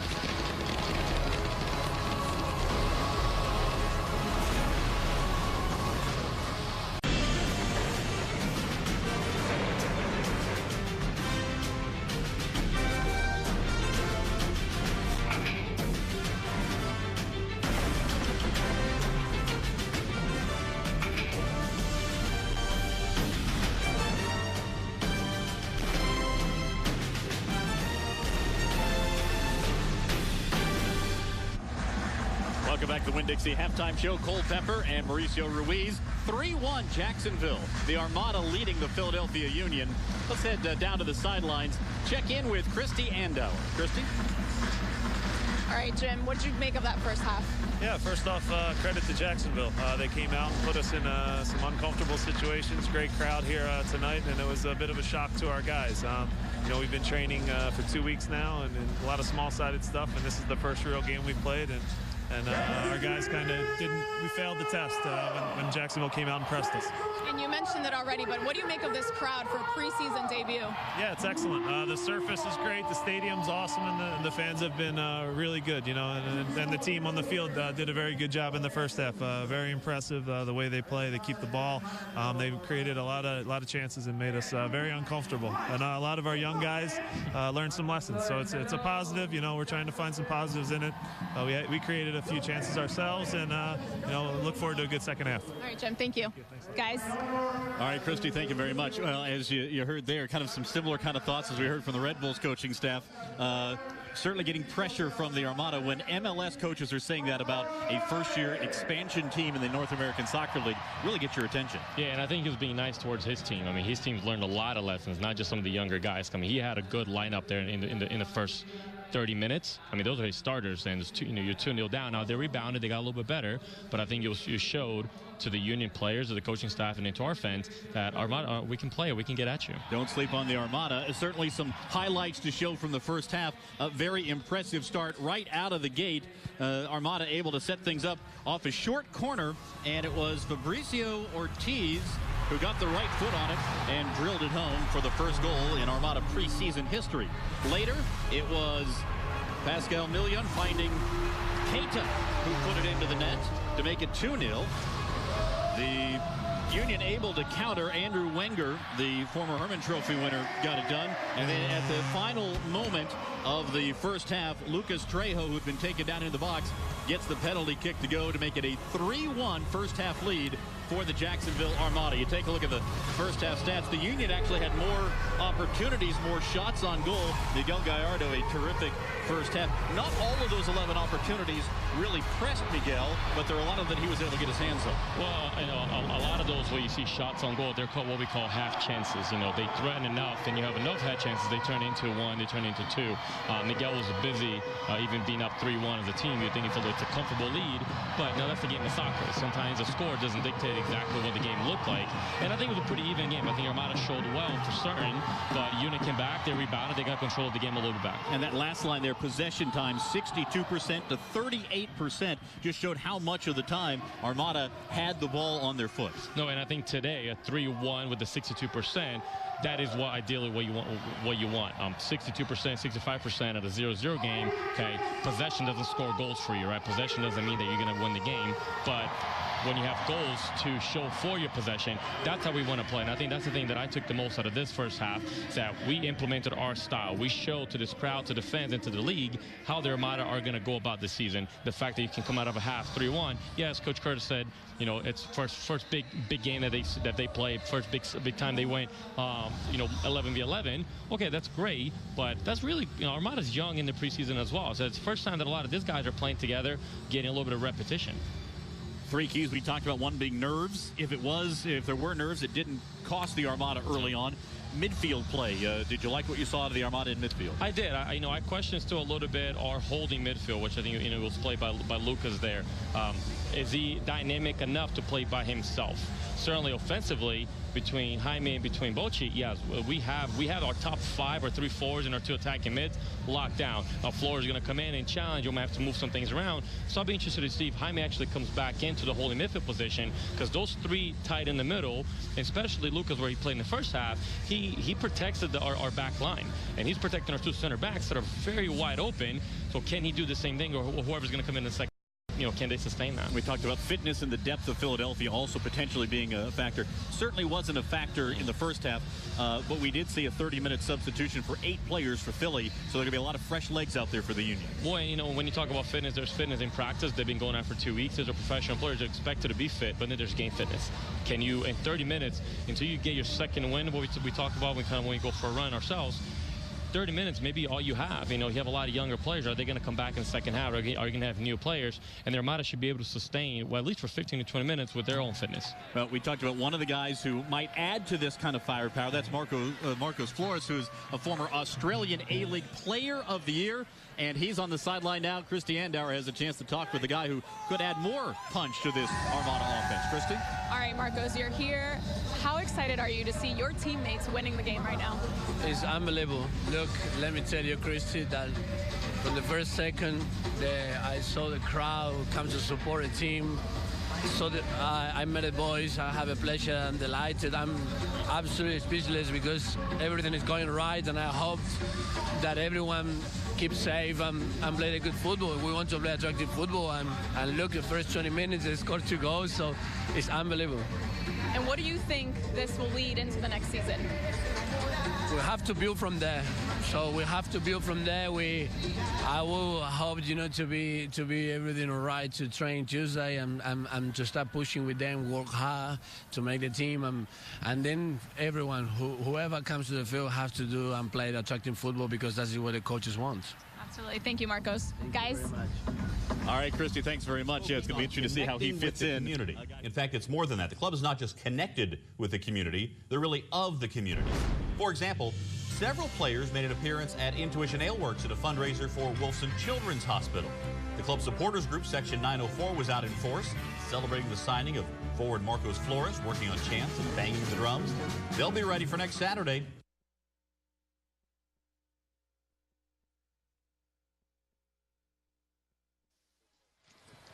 Back here in Jacksonville, it has been a party, and you see over the field here still some remnants of the fireworks display. There were plenty of fireworks in the first half for the Armada with a 3-1 lead over the Philadelphia Union. We're just moments away from the start of the second half here in Jacksonville. And boy, Mauricio Ruiz, if you were going to put forth a compelling story about this Armada squad, we saw it in the first half. No, we did, and I think he started with pre-game, the march to the game, the anticipation to the first game, at the Everbank Stadium, the halftime show. I mean, this is an event at its best, and what event isn't complete with a show on the field? And I think we got the show that we're looking for. Think these guys enjoyed the first half? Yeah, I think they are. Hopefully they remember it.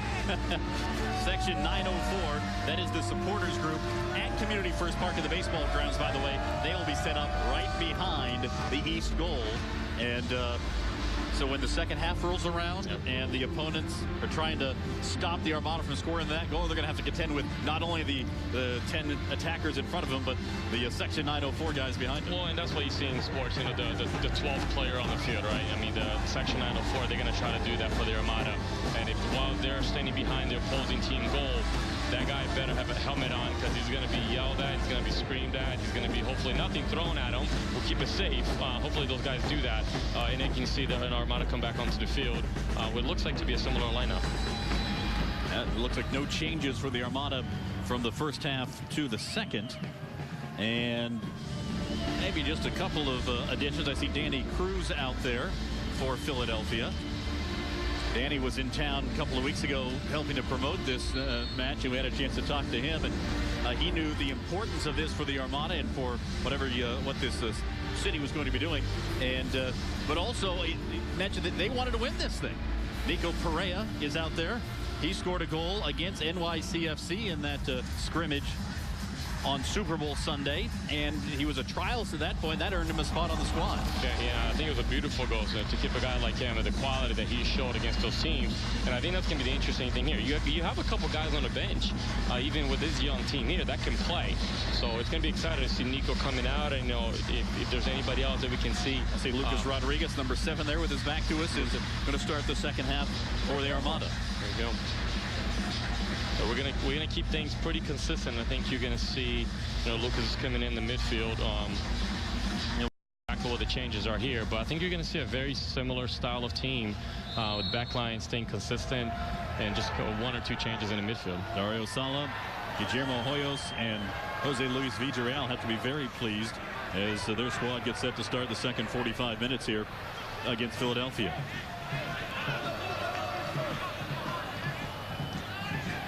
Quick opportunity now. Aiden Quinn had a Batted away, all the way back out. Joseph Samuel in for Philadelphia. Try to keep you up to date. You know, in a match, you might have 3 substitutions or fewer. In some international friendlies, you might have 6. Unlimited here for the purposes of this preseason friendly between the Armada and the Union. So a lot of new bodies getting out there for both sides, particularly for the Union, who's traveling a very large roster, including Ray Gaddis, who's whistled there. Well, I think that's the whole purpose of a preseason, right? To try to trial your new players. And, you know, Armada only made 2 changes here in the center mid. Bochy and Lucas are out. A third Lucas is on the field, not to be confused. It's Lucas Rodriguez, not Lucas Scaglia, and not Lucas Trejo, which scored the 3rd goal. The Armada leads the league in Lucas's, I believe. And that time, Keita going direct. Well, and I think Keita is going to have a good chance of leading the league in goals if he continues the way that he started his first half. John McCarthy is in goal. You see him with the helmet on. 22-year-old goalkeeper, went to LaSalle, was the USL Pro Rookie of the Year and the Goalkeeper of the Year last year. So he had a terrific year in the USL Pro. Interesting dynamic with Philadelphia's goalkeepers as they try to find who that guy is going to be going forward. I talked to JP Dellacamera, who is the play-by-play guy for both the Philadelphia Union and does New York Cosmos games as well. And I said, is this a transitional year for the Union? He said, no, I wouldn't call it a transitional year. Last year was the transition. This is the taking the next step kind of year. Well, it's interesting with their pick, and we talked about Andre Blake in the first half. It's very interesting that they had a, Zach McMath, which is the national team caliber goalkeeper, and they picked him in the draft only a couple years ago, so still rather young. And then they go and picked up Andre Blake. At the end of the day, Andre Blake was the best player on the draft last year. So when we talk about the draft, you go and you get the best open player there. So that's what they did. But then they brought in a World Cup goalkeeper at the end of the season. So now, and then they bring in the USL goalkeeper of the year. Most likely he'll come back down to the USL. He's a local Philly guy. That's where their affiliation is. And the battle is really going to be between Andre in his 2nd year and the Algerian goalkeeper that came and played the last 10 games of 2014 MLS season. Yeah, Race Maboli, who is not playing today. He just is returning from the African Cup of Nations, playing in that tournament, the Continental Tournament in Africa.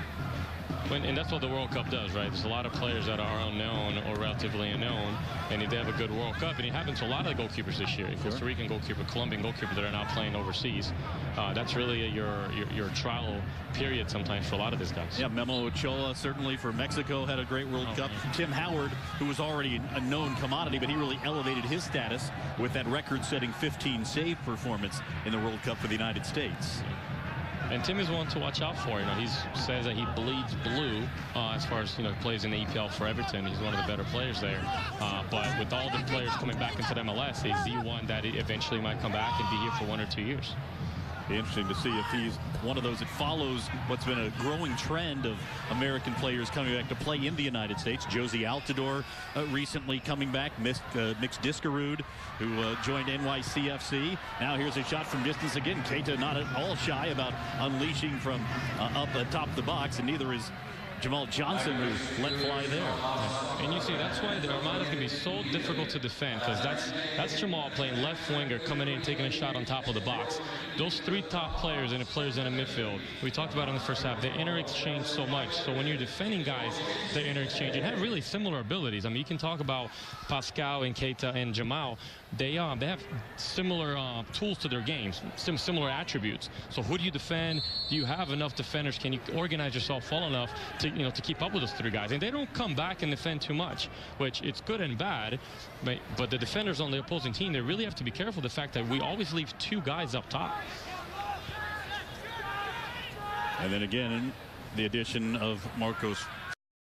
Another one to watch, and where do you play each guy? And again, you move one back to a more attacking wing position in the midfield, and how does that affect Castrion and how things are put in there? Good problem to have when you have so many technically sound players at this level or at any level. I think you're going to need 2 balls on the field. I think that's the only way. That's the solution. You're going to make people happy.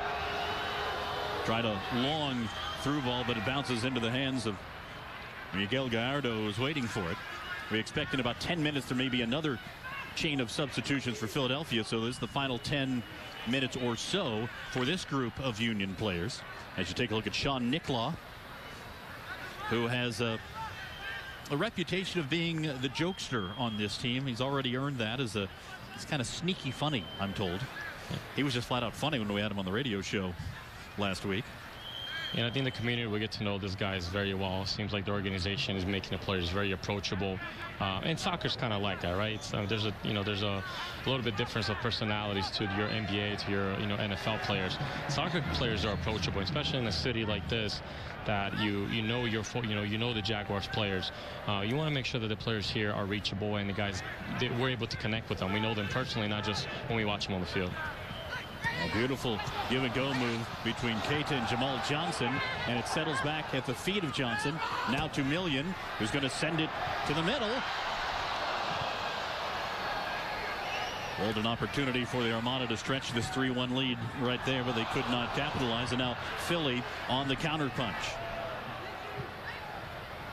Long ball tried to get it to Hopino, intercepted by Armada's defense, and now given back, and here comes Zach Peffer with a centering pass. Beautifully defended, though, by Matt Boehner. What a job by Boehner to get in front of that one. And now a shove. Keita is pushed to the ground, and a whistle. And that's the second time in the game. It happened once again in the first half, and now it happened again. Our recovery has been extremely positive, and then we go and turn over the ball, as Pascal did here, and and Nicola did it before. Joseph Samuel, by the way, getting the yellow card. The 17-year-old from the Atlanta Academy.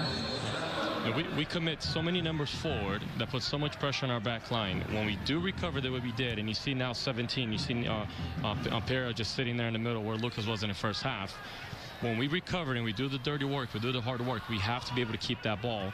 Otherwise, it's just going to be a back and forth game, and that's not the kind of game that Coach Royals wants to play. Now a high ball toward the sideline. Nicklaw over there and had Aiden Quinn crawling all over him. Quinn from San Diego, Nicklaw from San Diego, so a couple of guys from Ron Burgundy's town going at it.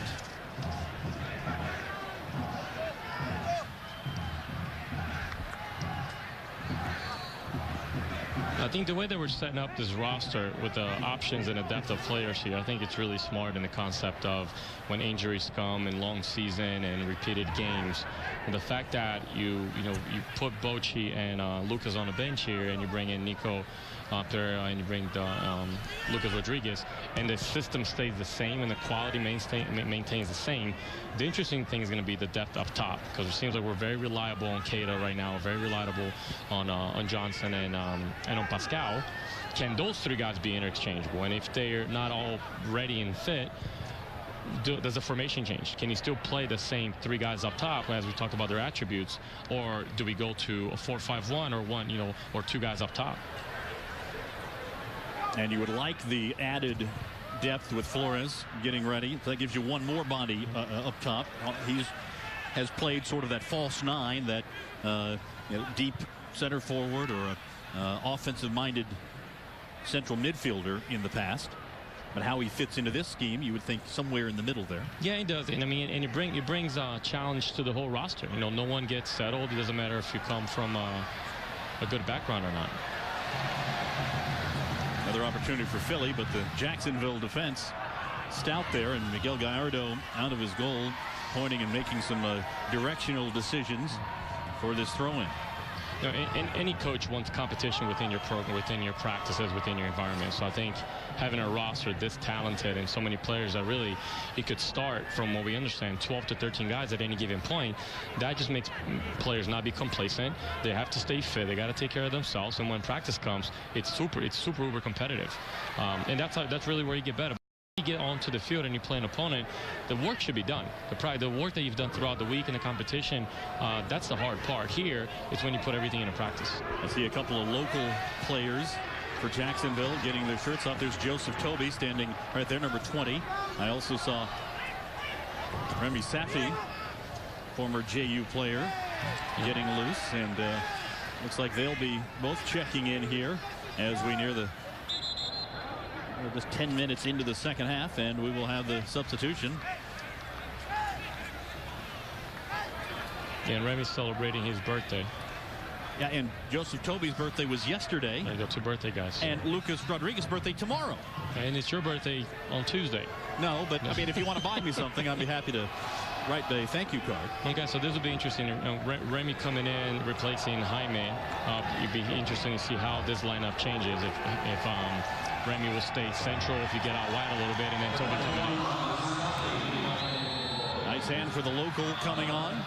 And it looks like Joseph Toby's going to come in for Pascal Million. I'm not sure Remy was expecting to play today. He just signed a contract yesterday after having a really good preseason. So to be the first one off the bench, or one of the first ones off the bench here on his birthday, and Toby on his birthday yesterday, I think that's pretty special for him. And for the city of Jacksonville, 2 local guys coming in. I expect a big roar for Toby when he comes on also. Really engaging young man. I talked with him at practice, and born in Sierra Leone, came over here and wound up at Wolfson High School and really settled in and found himself at Wolfson High School, and then played at Flagler.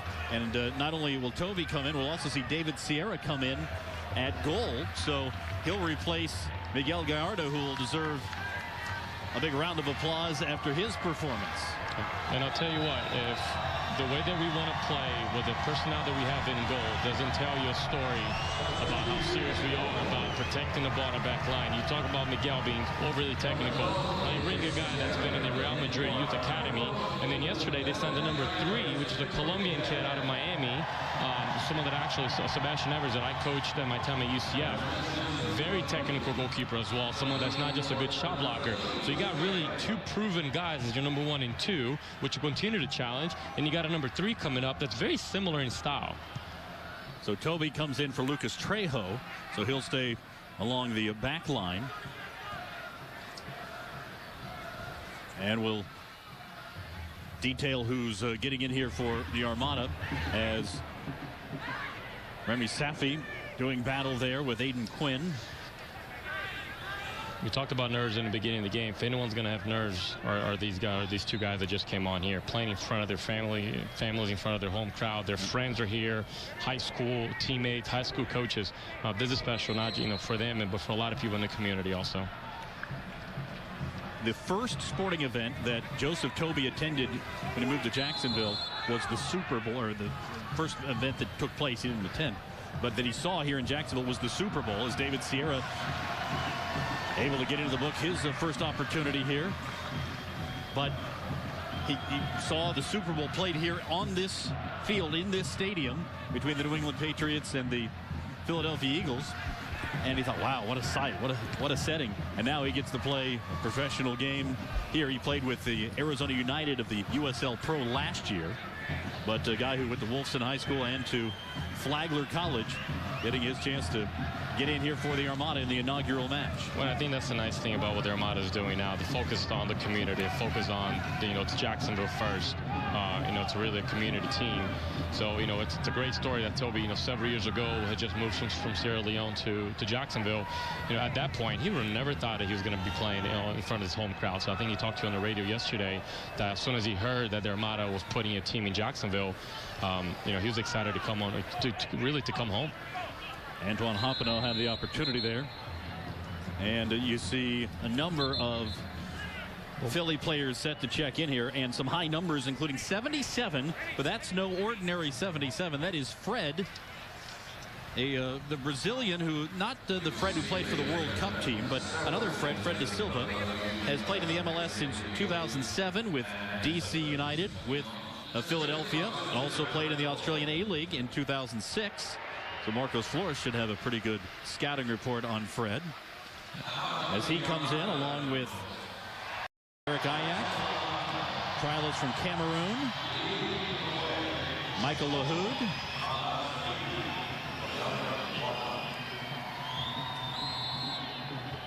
and now the corner for Philly. So the true test and momentum is going to happen here, because you see the names you just mentioned, some very high-profile players between Fred there on the ball, Sebastian Latou, a proven goal scorer in this league, and a couple other guys here that, World Cup qualifier in the African Cup with Michael Lahoud. Yeah, Fabinho is in there as well, a Another Brazilian, pro since 2004. Joseph Toby getting tangled up on the far side. And a whistle. Well, it was a very impressive Armada debut for Miguel Gallardo. Christie standing by with the Armada #1. Your teammates are playing amazing. Take us through that. Well, I think we're all very pumped. We're all very excited.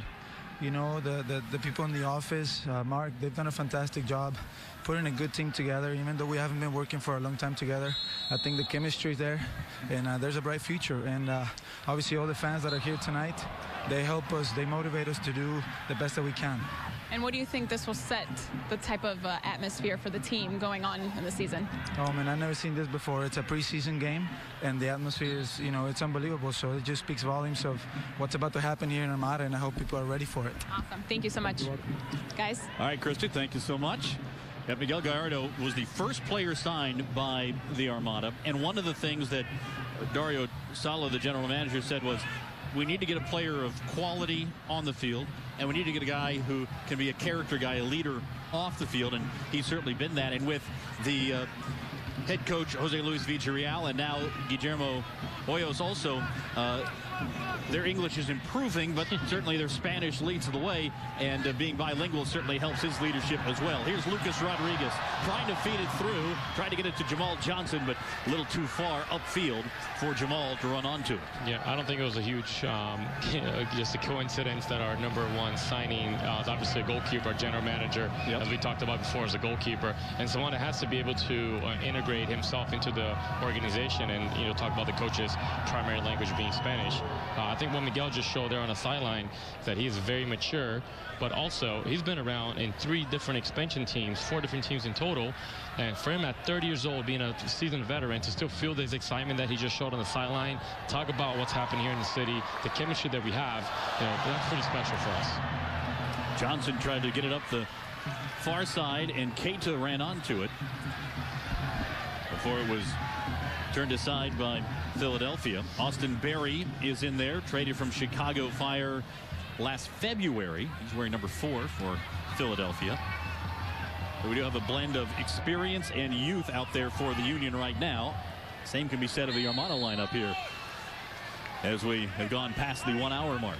Yeah, no, with a little bit under 30 minutes left, some of the players on the Armada, they've played this entire time. It's probably one of the longest that they've played. And then you start inputting some new guys. They need to catch the rhythm. And you see, we've lost a little bit of center mid without Jaime, without Bochy. Now you add Remy and you have some other guys that need to get into the speed of play.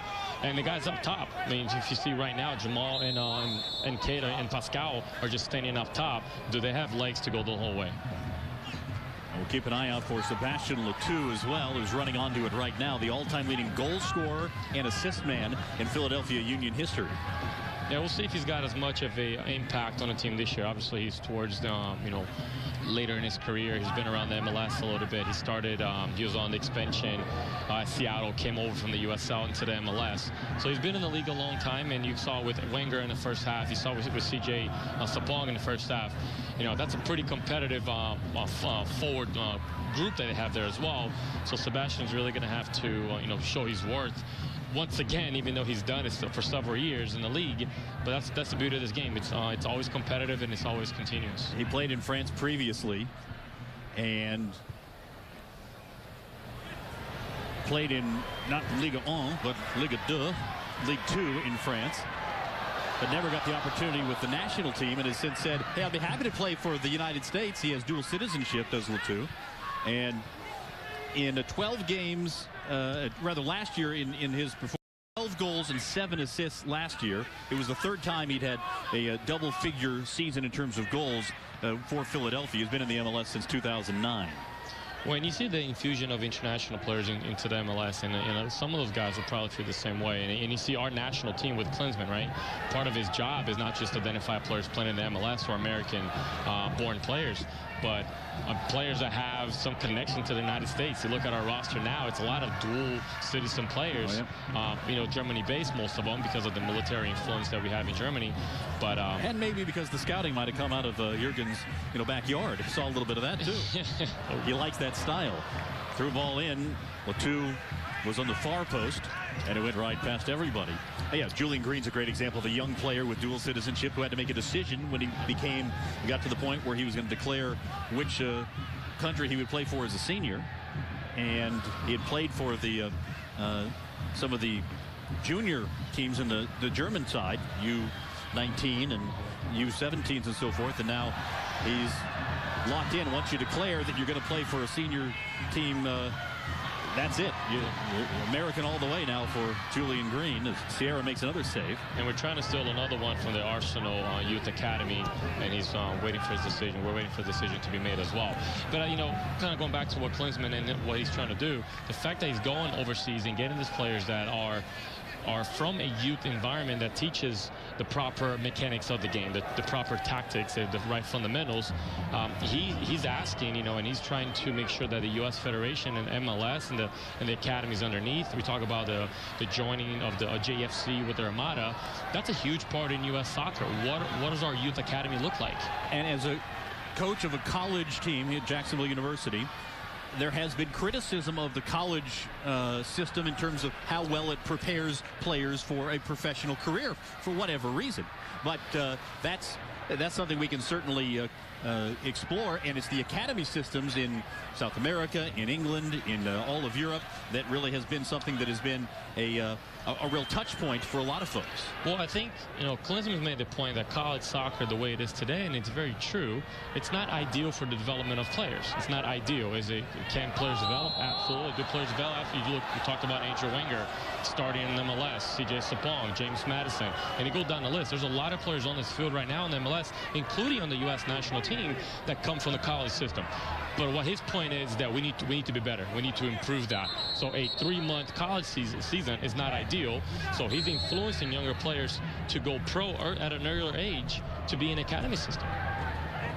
Free kick for Philadelphia. Comes out to Fred, who fires. Blocked out front by Ortiz. And now a counter opportunity for Jacksonville. Keita, hesitation. Tries to feed on to Jamal Johnson, and it was just behind him by a touch. But what an experience this has been for not only the players, but I think the fans, the supporters of the Armada, the folks who have come out to this one. It has been quite a showing, to be sure.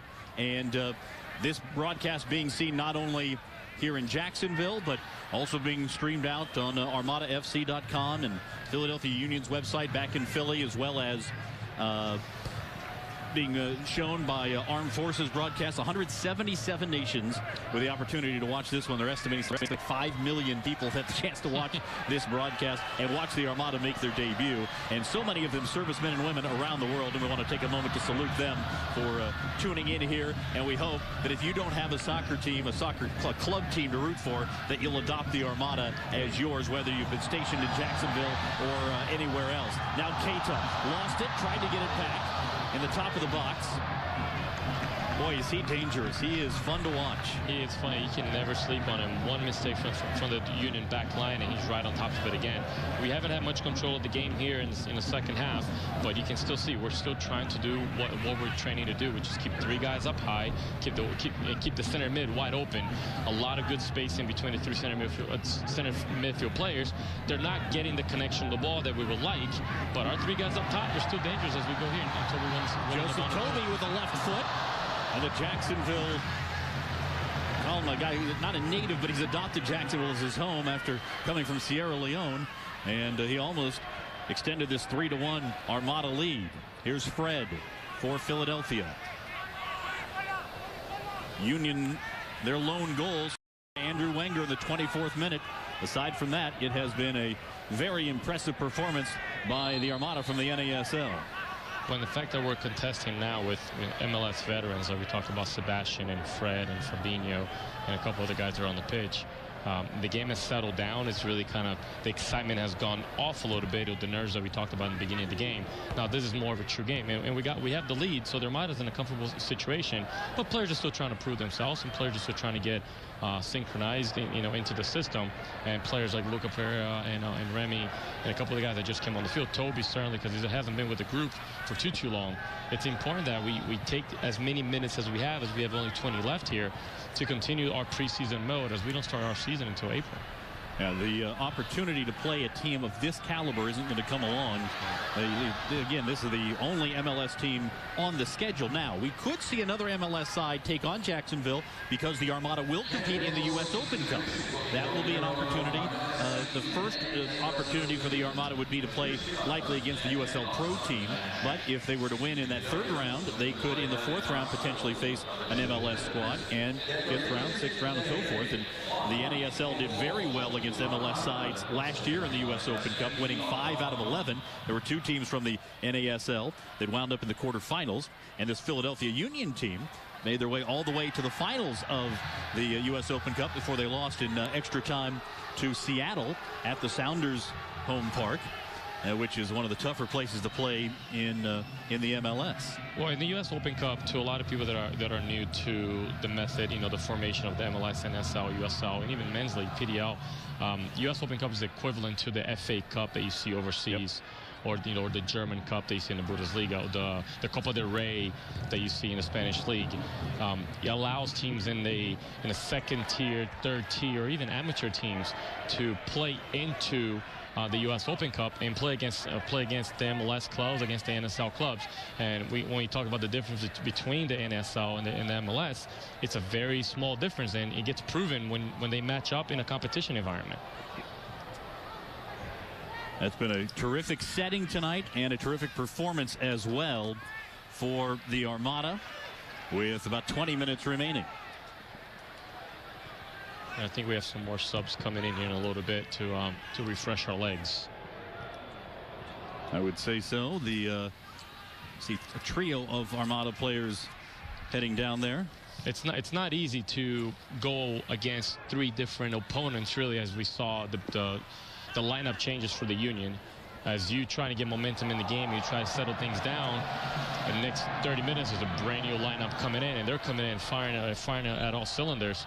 So that's where you see a little bit of the quality of the play go down. So hopefully some new players coming in here, some more local guys that we're going to talk about, they lift up the spirit of the game. See Nerden Rustic on the left there. You see Tommy Krasanovic. Those 2 guys are both Jacksonville natives. And also Tyler Williams. So 3 guys who all played college ball at JU. Yeah, we're proud for them. Those guys are still heavily involved in the environment with us. And I think you see Nerden coming in the back line. And there's the number on attendance. That is a preseason record in the North American Soccer League. 13,934 here at Everbank Field. It's being announced right now as Jamal Johnson comes off the pitch. And boy, what a night it's been here for the Armada. Not only to have this kind of record attendance, to get all the local players out there, and to have a 3-1 lead. Absolutely perfect start for the Armada. Yeah, we talked about during the week what's more important in this game. Is it the win? Is it the style of play? Is it the system? Is it how comfortable the players get with one another? I think all those things are important. But getting a support like we just announced now, over 13,000 for a first game in front of the fans. I mean, that's pretty special. And then you put the icing on the cake, which is the win against an MLS.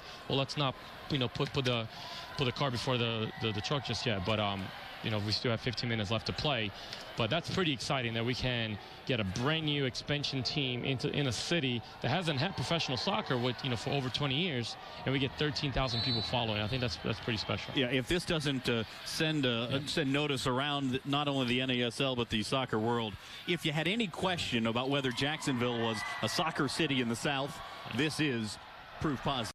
And you can compete against anybody on any given Sunday, right? But the fact that within a week period here, week and a half, we played New York CFC, New York Red Bulls, and now we're playing a Union, and we're on the better side of it for 2 of those games, and really a 1-1 game into a late PK against New York City FC. I mean, that's pretty special. The crowd is doing the wave. I think we're feeling it. And listen, I was here for the Nigeria game just as a fan, and to have 55,000 soccer fans in our city, I think it's pretty. I think it speaks volumes of the kind of interest that this city has for soccer. And I know our owner Martin French, our general manager Darius Salas, and our president Steve Livingston, they got to be static about the kind of game, the kind of performance that the team is putting. Their team really is putting together. And then you see Nerden coming in on the back line as one of the depth on the back line. Tommy Krzonovic, probably, MLS drafted player that went out to play in the league, came back out here to be home. And Tyler Williams, you're going to see some speed on Tyler on the opposite side. So it goes back to our depth, the quality of our competition in practice. These are guys that have been with the group for the past 2 months, just training every single day, and now they're getting the opportunity to to finally come out and play in front of their families. After the game, we'll be naming the Farah and Farah man of the match. We'll also get a couple more interviews from Christy down on the sideline. And let's see, I asked at the closing minute of the first half whether the Armada would have another opportunity, and it did lead to an opportunity. I'll ask here, 14 minutes or so remaining, can this group of Armada players find a chance downfield? Not quite the kind of experience in the strikers and the forwards as the guys who started by and large, although as Jamal Johnson's on the sideline, Keita's still out there. I think Keita's trying to compete for that fair man of the match. And he might go the distance here because I don't see any other forward player warming up. So I think we'll see him, for the entire game. And then you have Tommy, and you have Tyler to coming in and replacing the other two guys. Now, can they get synchronized into the game too? Can they get in sync with what coaches are asking them to do? Nico Perea in midfield, and there's Remy Safi. So you've got 4 JU Dolphins out there right now. Yes, it's pretty special for the city of Jacksonville because all these guys are local guys as well. They kind of grew up here in Wolfson. You mentioned Wolfson High School, but the fact that they went to the local, local college, which I'm benefited to be the head coach of it now, and you have 4 guys, local guys, a university, high school, a lot of some of them youth players too, even though their families are from a different country.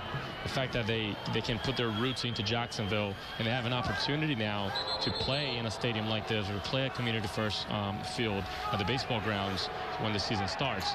They should, and then the integration with the youth community, with JFC, this gives a complete package for a soccer city that has good young players coming through. You have JUFC, your amateur team. You have your colleges between JU and UNF, and now you have a pro team. I think that's fantastic for our city.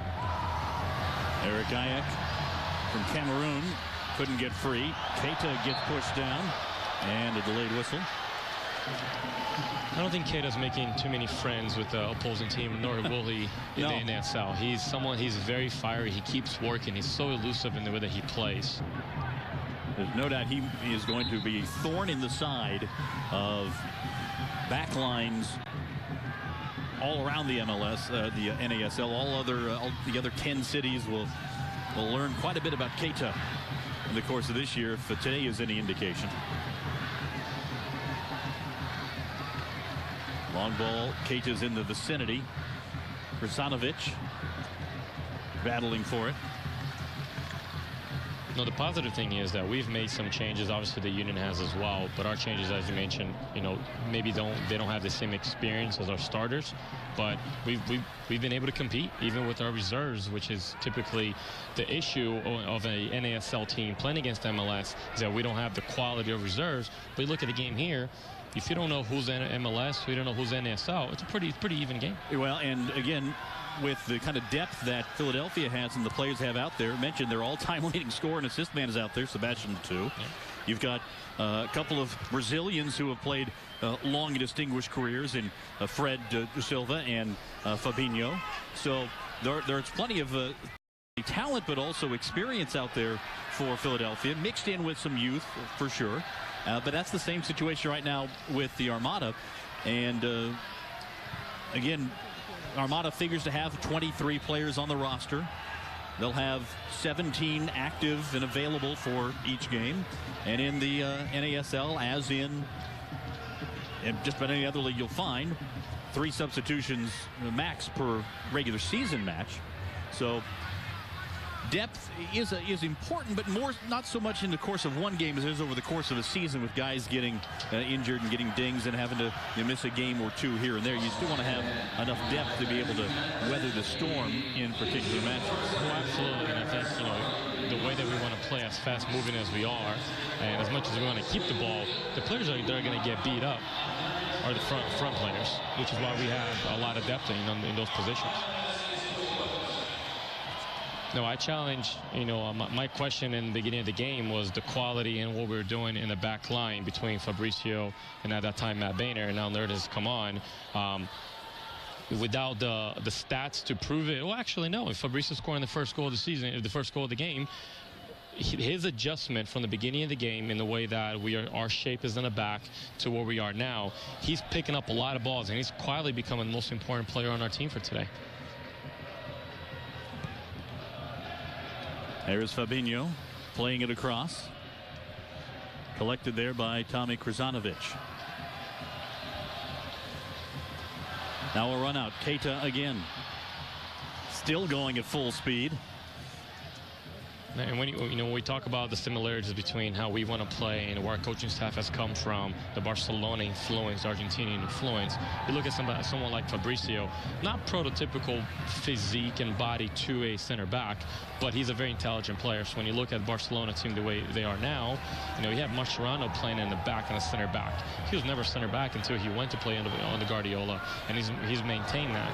I don't think Fabrizio grew up as a center back. He doesn't have the prototypical part of it, but because it's a very systematic style of play and it's a very technique and possession oriented team, he's someone that can he can fit into the center mid, he can fit in as a right back, and today from a technical standpoint, intelligence of how we're going to play, he's doing a great job as center back. And for those who want to see a comparison in terms of that style of play, if you get a chance to watch some international action, certainly Barcelona plays in that style, and now Bayern Munich playing with that style as well with Pep Guardiola. Yeah, well, I mean, you see, there's several different teams around the world that you can see that influence, and all of them come, they're all derived of the Ajax method with Cruyff at the time in Boston when he went to Barcelona. There's a direct connection between Ajax and Barcelona the way they are, and now Guardiola's taking that to, let's say he's taking it to Germany, but you look at that team, Klinsmann, he reset the order of how Germany soccer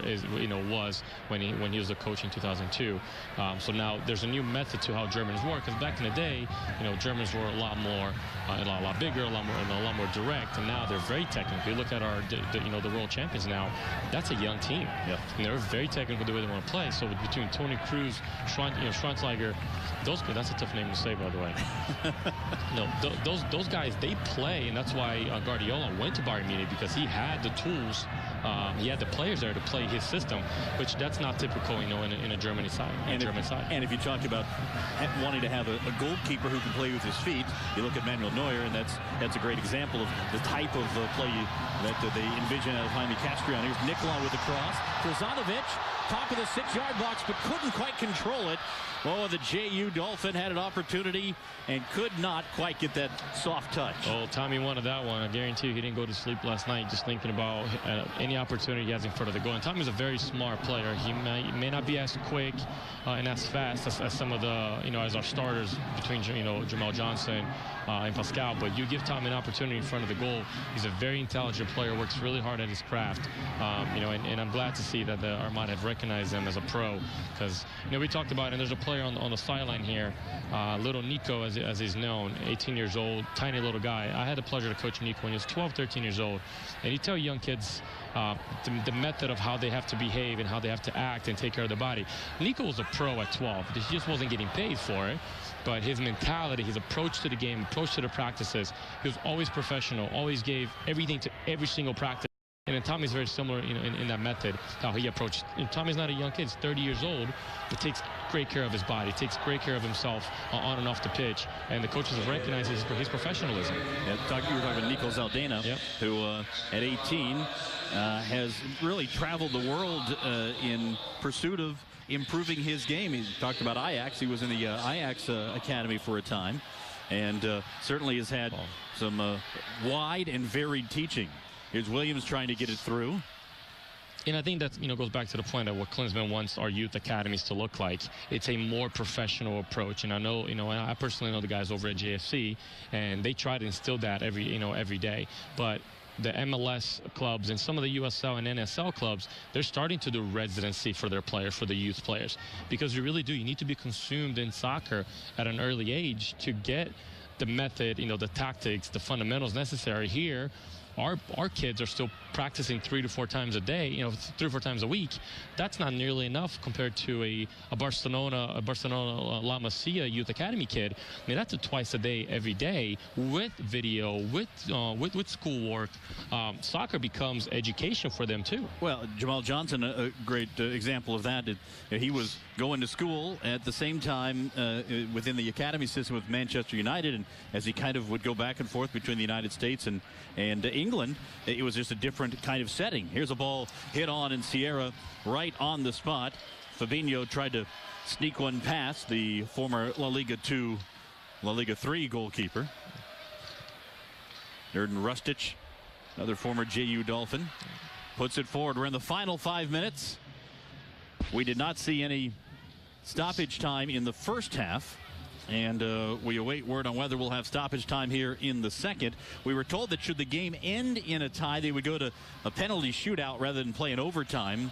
But something pretty dramatic would have to happen in favor of Philadelphia in order to get to that, with the Armada leading 3-1 here over the Union from the MLS.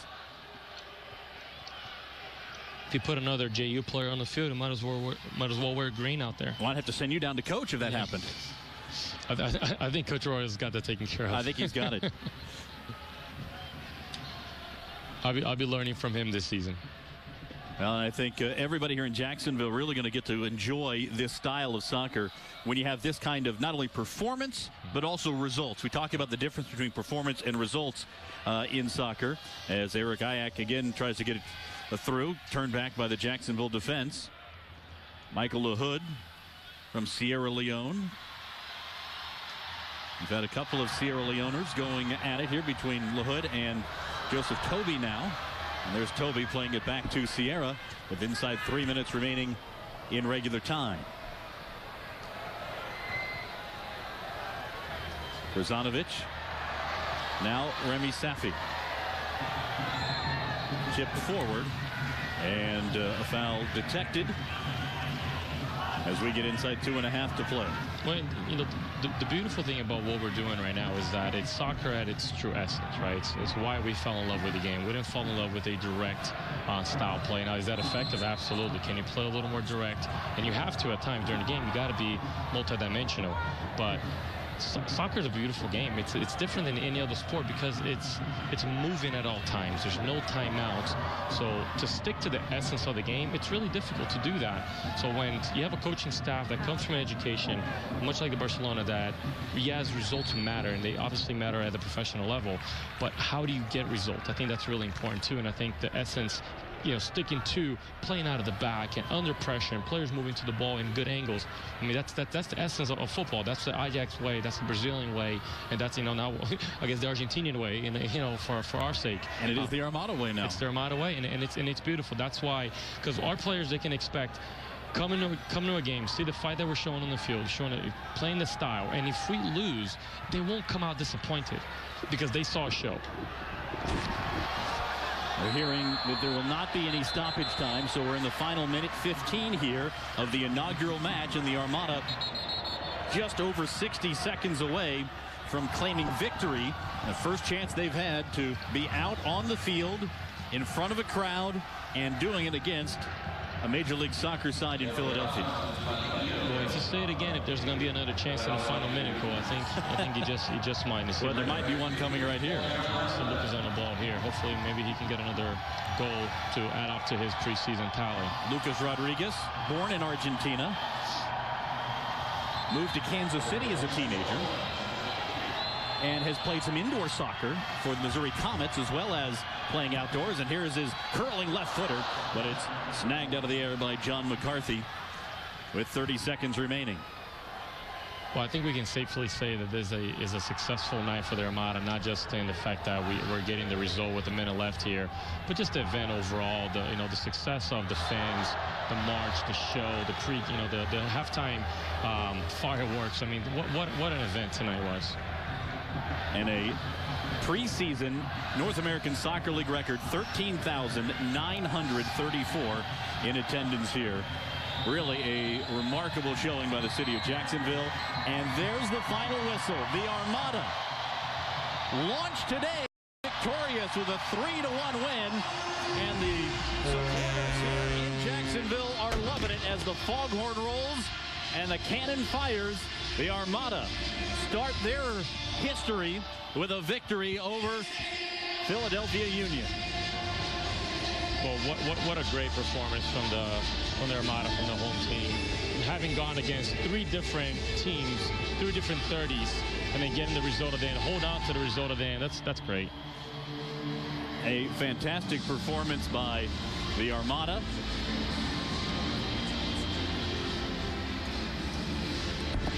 And as much as this was intended to be something important from a soccer standpoint, to get the Armada out there and competing, it really was, more than anything, a showcase. It was a happening. It was a cultural event, a community event, and it just so happened to happen in front of over 13,000 here at Everbank Field. And Mauricio Ruiz, we saw some very good soccer, particularly in the first 30 minutes when Philadelphia had their top starters for the most part out there. We saw some outstanding offensive soccer, and we saw some very good goalkeeping as well. Well, I don't think you're going to get fireworks at every halftime during the season, but I think you're going to get fireworks during the game in the 90-minute period, as we saw in the first half today, when our guys' emotions were high, energy was high, and we really caught Union on their back foot, not knowing, as Coach talked about at halftime, not knowing what was coming at them. And I mean, what a brilliant performance from us. Is this going to put the bullseye on the Armada now by the rest of the NASL rather, to have done this to an MLS team? Yeah, I mean, I don't think any team goes against anybody thinking that it's going to be easy, right? Especially in league play. But there's some rumbling of what the Armada has been doing from an organizational standpoint. So now, after 3 games, 3 MLS sides, to be able to put a performance like that on their opener, yeah, absolutely. People should, once again, if they're not aware, they will be after tonight. And we'll name our Farah and Farah man of the match here as well. And well, we had a lot of opportunities, a lot of choices, but it's going to be a guy who didn't score a goal but did so much in terms of the way he operated. That is the captain, Jaime Castellón. Oh, Jaime, and you can see his influence when he left the field right towards the end of the game, how he lost the midfield a little bit. I mean, Jaime, he just worked so hard on the offensive part of it, but really his brilliance comes to how many balls he stops. He gets a little feisty. He got in the referee's face a few times. He's a tackler. He's going to be the heartbeat of the team. You have a lot of quality around him. I mean, obviously he's someone who has a lot of quality, but as he goes, we go. We'll take time out, come back with our post-game coverage from here at Everbank Field. Armada 3, Philadelphia Union 1. The Armada remains unbeaten in club history.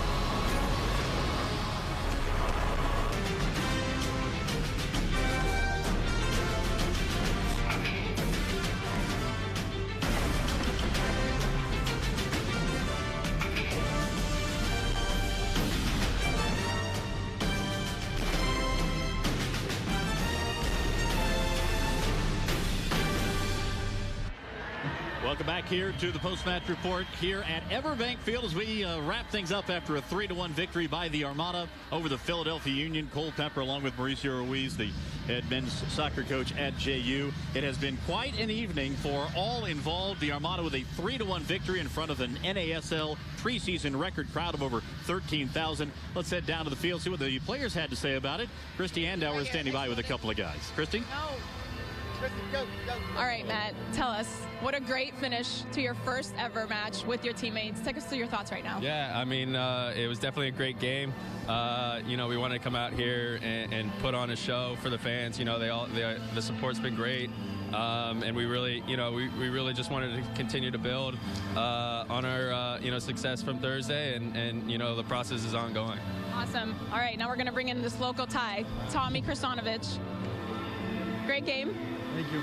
Take us through your thoughts as a forward. You hopped in around the 60th minute. No, my thoughts were obviously coming in and making sure that we end up, you know, with the 3-1 lead, that we don't get scored on. You know, my instructions were very clear. You know, everything was just tactical, and we preserved our win and did what we have to do. And this is your hometown. How does it feel playing against or playing in front of such a big showcase? Absolutely amazing. You know, just a dream come true. And just how great and how many people came out to support us, and you know, being able to play for not ourselves and the team, but for the city itself is just an amazing feeling. This has set a record, 13,900 and then some, out on your first debut preseason match. Yeah, I mean, again, it's just amazing, you know, and the way they cheered us on, I mean, they were so prepared and they were so excited. It was a bit chilly and, you know, nobody left. I mean, I was looking around in the crowd. It was just an amazing feeling, so passionate, the way the community came out and the fans, absolutely amazing. Well, Tommy, great match. We'll see you next time. Guys. All right, thank you, Christy. Yeah, the local guys all get a chance to play. All the guys who have high school or college ties here in the area had the opportunity, as did the starters, the guys who we expect to play quite a bit. And who knows, there may be a time when one of those local guys finds their way into the starting lineup or plays a key role for the Armada to get everybody in there, everybody except for Nico Zaldana, who's a little bit dinged up, give everybody an opportunity to play today. That was one of the missions of this game. But I think more than anything, to be able to show what style of soccer the Armada is going to play and be able to showcase it in a way that also had the result. I keep going back to this thought about both a performance and a result, you know, and getting both of them out. Really, just an absolutely perfect start, you would think, to the year for the Armada. Well, I mean, you know, you have the show, you have the, you know, first game, you have a halftime show, you have all of that. But at the end of the day, what's the quality like, right? And so that's what the coaches are going to focus on. They're going to focus on the quality of what the team did. Yeah, was there separation from first half performance to second half? But like Tommy just alluded to, it was all tactical in the second half. You have a 3-1 lead. So that's why preseason games are so important, because they're going to present different scenarios for you as a coach and for players. So players going into the second half, their task wasn't to go and get a fourth goal, was to be able to preserve your lead. So Tommy, Tyler, the guys that came in the midfield, yes, maybe the ball didn't bounce the same way, but that wasn't instruction. So from a coaching standpoint, they got faced with different adversities, and you saw when the team was coming back, when the unit came back with a 2-1, and then at the end of the first half, we're able to pull it out again. Tactically, quality on the field, depth, be able to see different players. I think it was a success for the coaches. We talked about maybe depth and fitness. Would it come into play? Didn't look like it came into play, and it wasn't a factor negatively at all. No, I think when you see your top three, right, when you looked at Keita, you looked at Jamal, and you looked at Pascal, I think they wore out a little bit because they are playing against 3:30 periods that the unit put out there. So they started looking a little fatigued. But that's why you have players coming in to be able to give them a break. So are those guys going to play 90 minutes every single game? I think that's the hope. But in case the quality starts going down a little bit, and the fitness as the season kind of goes on, it's natural they start getting a little bit dinged up. You start wearing out. Your body gives out, especially because our roster is not of the youngest of the sorts. You know, these are experienced players that are supposed to come in and do exactly what they did today, perform. So they're going to perform, but as their body wears out, then you have Flores coming in, which is going to be an interesting addition to it. He's on the sideline. He must be buzzing to get on this field. And where's he going to come on? I think that's the question. Yeah, and we'll have a chance to see that next time the Armada is out on the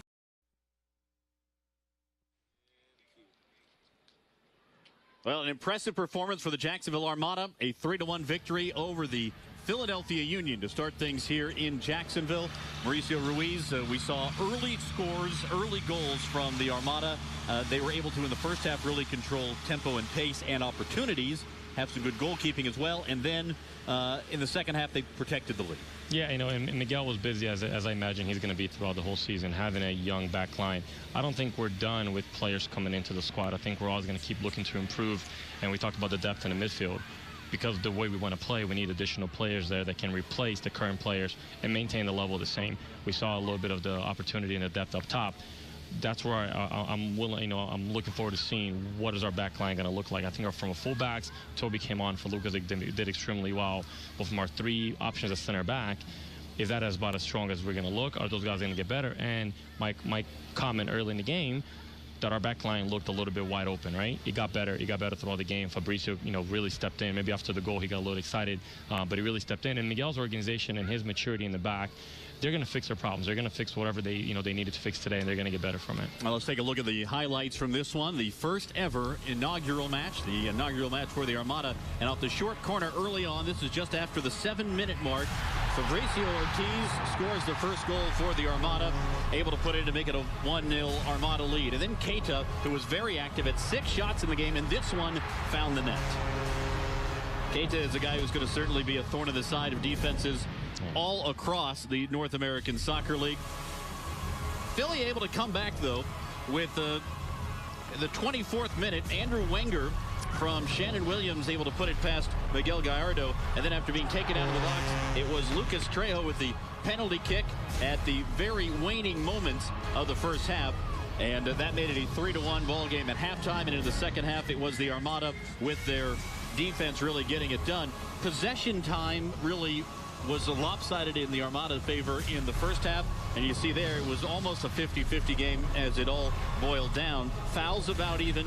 Armada had really the opportunities, many more opportunities down in close, as you see 5-2 as far as the corner kicks go, and a 3-1 victory, the most important stat of the day. Yeah, and when you talk about possession, you know, we're up 3-1 at halftime, so obviously you're going to give up possession, make sure that you're tighter defensively. The way that we scored is how we want to score, but the way that we got scored on, it's our fear, because we want to play high risk balls.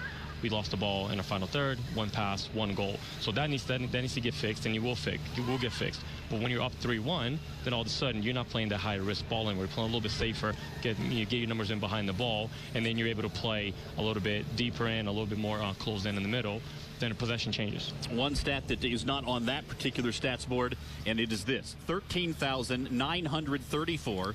An NASL preseason record as far as attendance is concerned. It was a winning performance on the field. It was a winning performance in the stands. Yeah, I think that's what we wanted to see, right? We wanted to see a big crowd. We were told before the game a little bit over 10,000. We didn't know how far. We're talking about Jacksonville being a late crowd. Soccer's a late crowd, you know, walking out to it. So to be able to get almost 14,000, I think the record, the overall attendance record is just right on the over the edge of 14,000.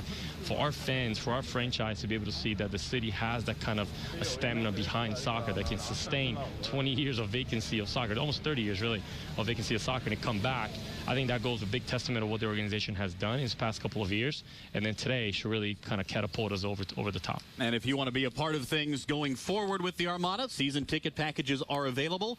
844-2-ARMADA is the number to call, or online at armadafc.com. One more game will be played here at Everbank Field. That will be on April the 4th when the Armada open up the NASL season against FC Edmonton. Next matchup, though, will be at Community First Park, which will be the normal home throughout the course of the year for the Armada. Community First Park, the baseball grounds. That'll be on February the 28th when the Armada take on the Fort Lauderdale Strikers. Well, it was a great day if you are an Armada fan, if you are a soccer fan in Jacksonville, and if you just like big events along the First Coast. This was a day and an evening for you as the Armada beat the Philadelphia Union 3-1. Section 904 was in full throat, and the Armada put on the fireworks both during the game and at halftime. Thanks so much for watching Armada Match Day here on CW17. For Christy Andauer and Mauricio Ruiz, I'm Cole Pepper. Have a great weekend.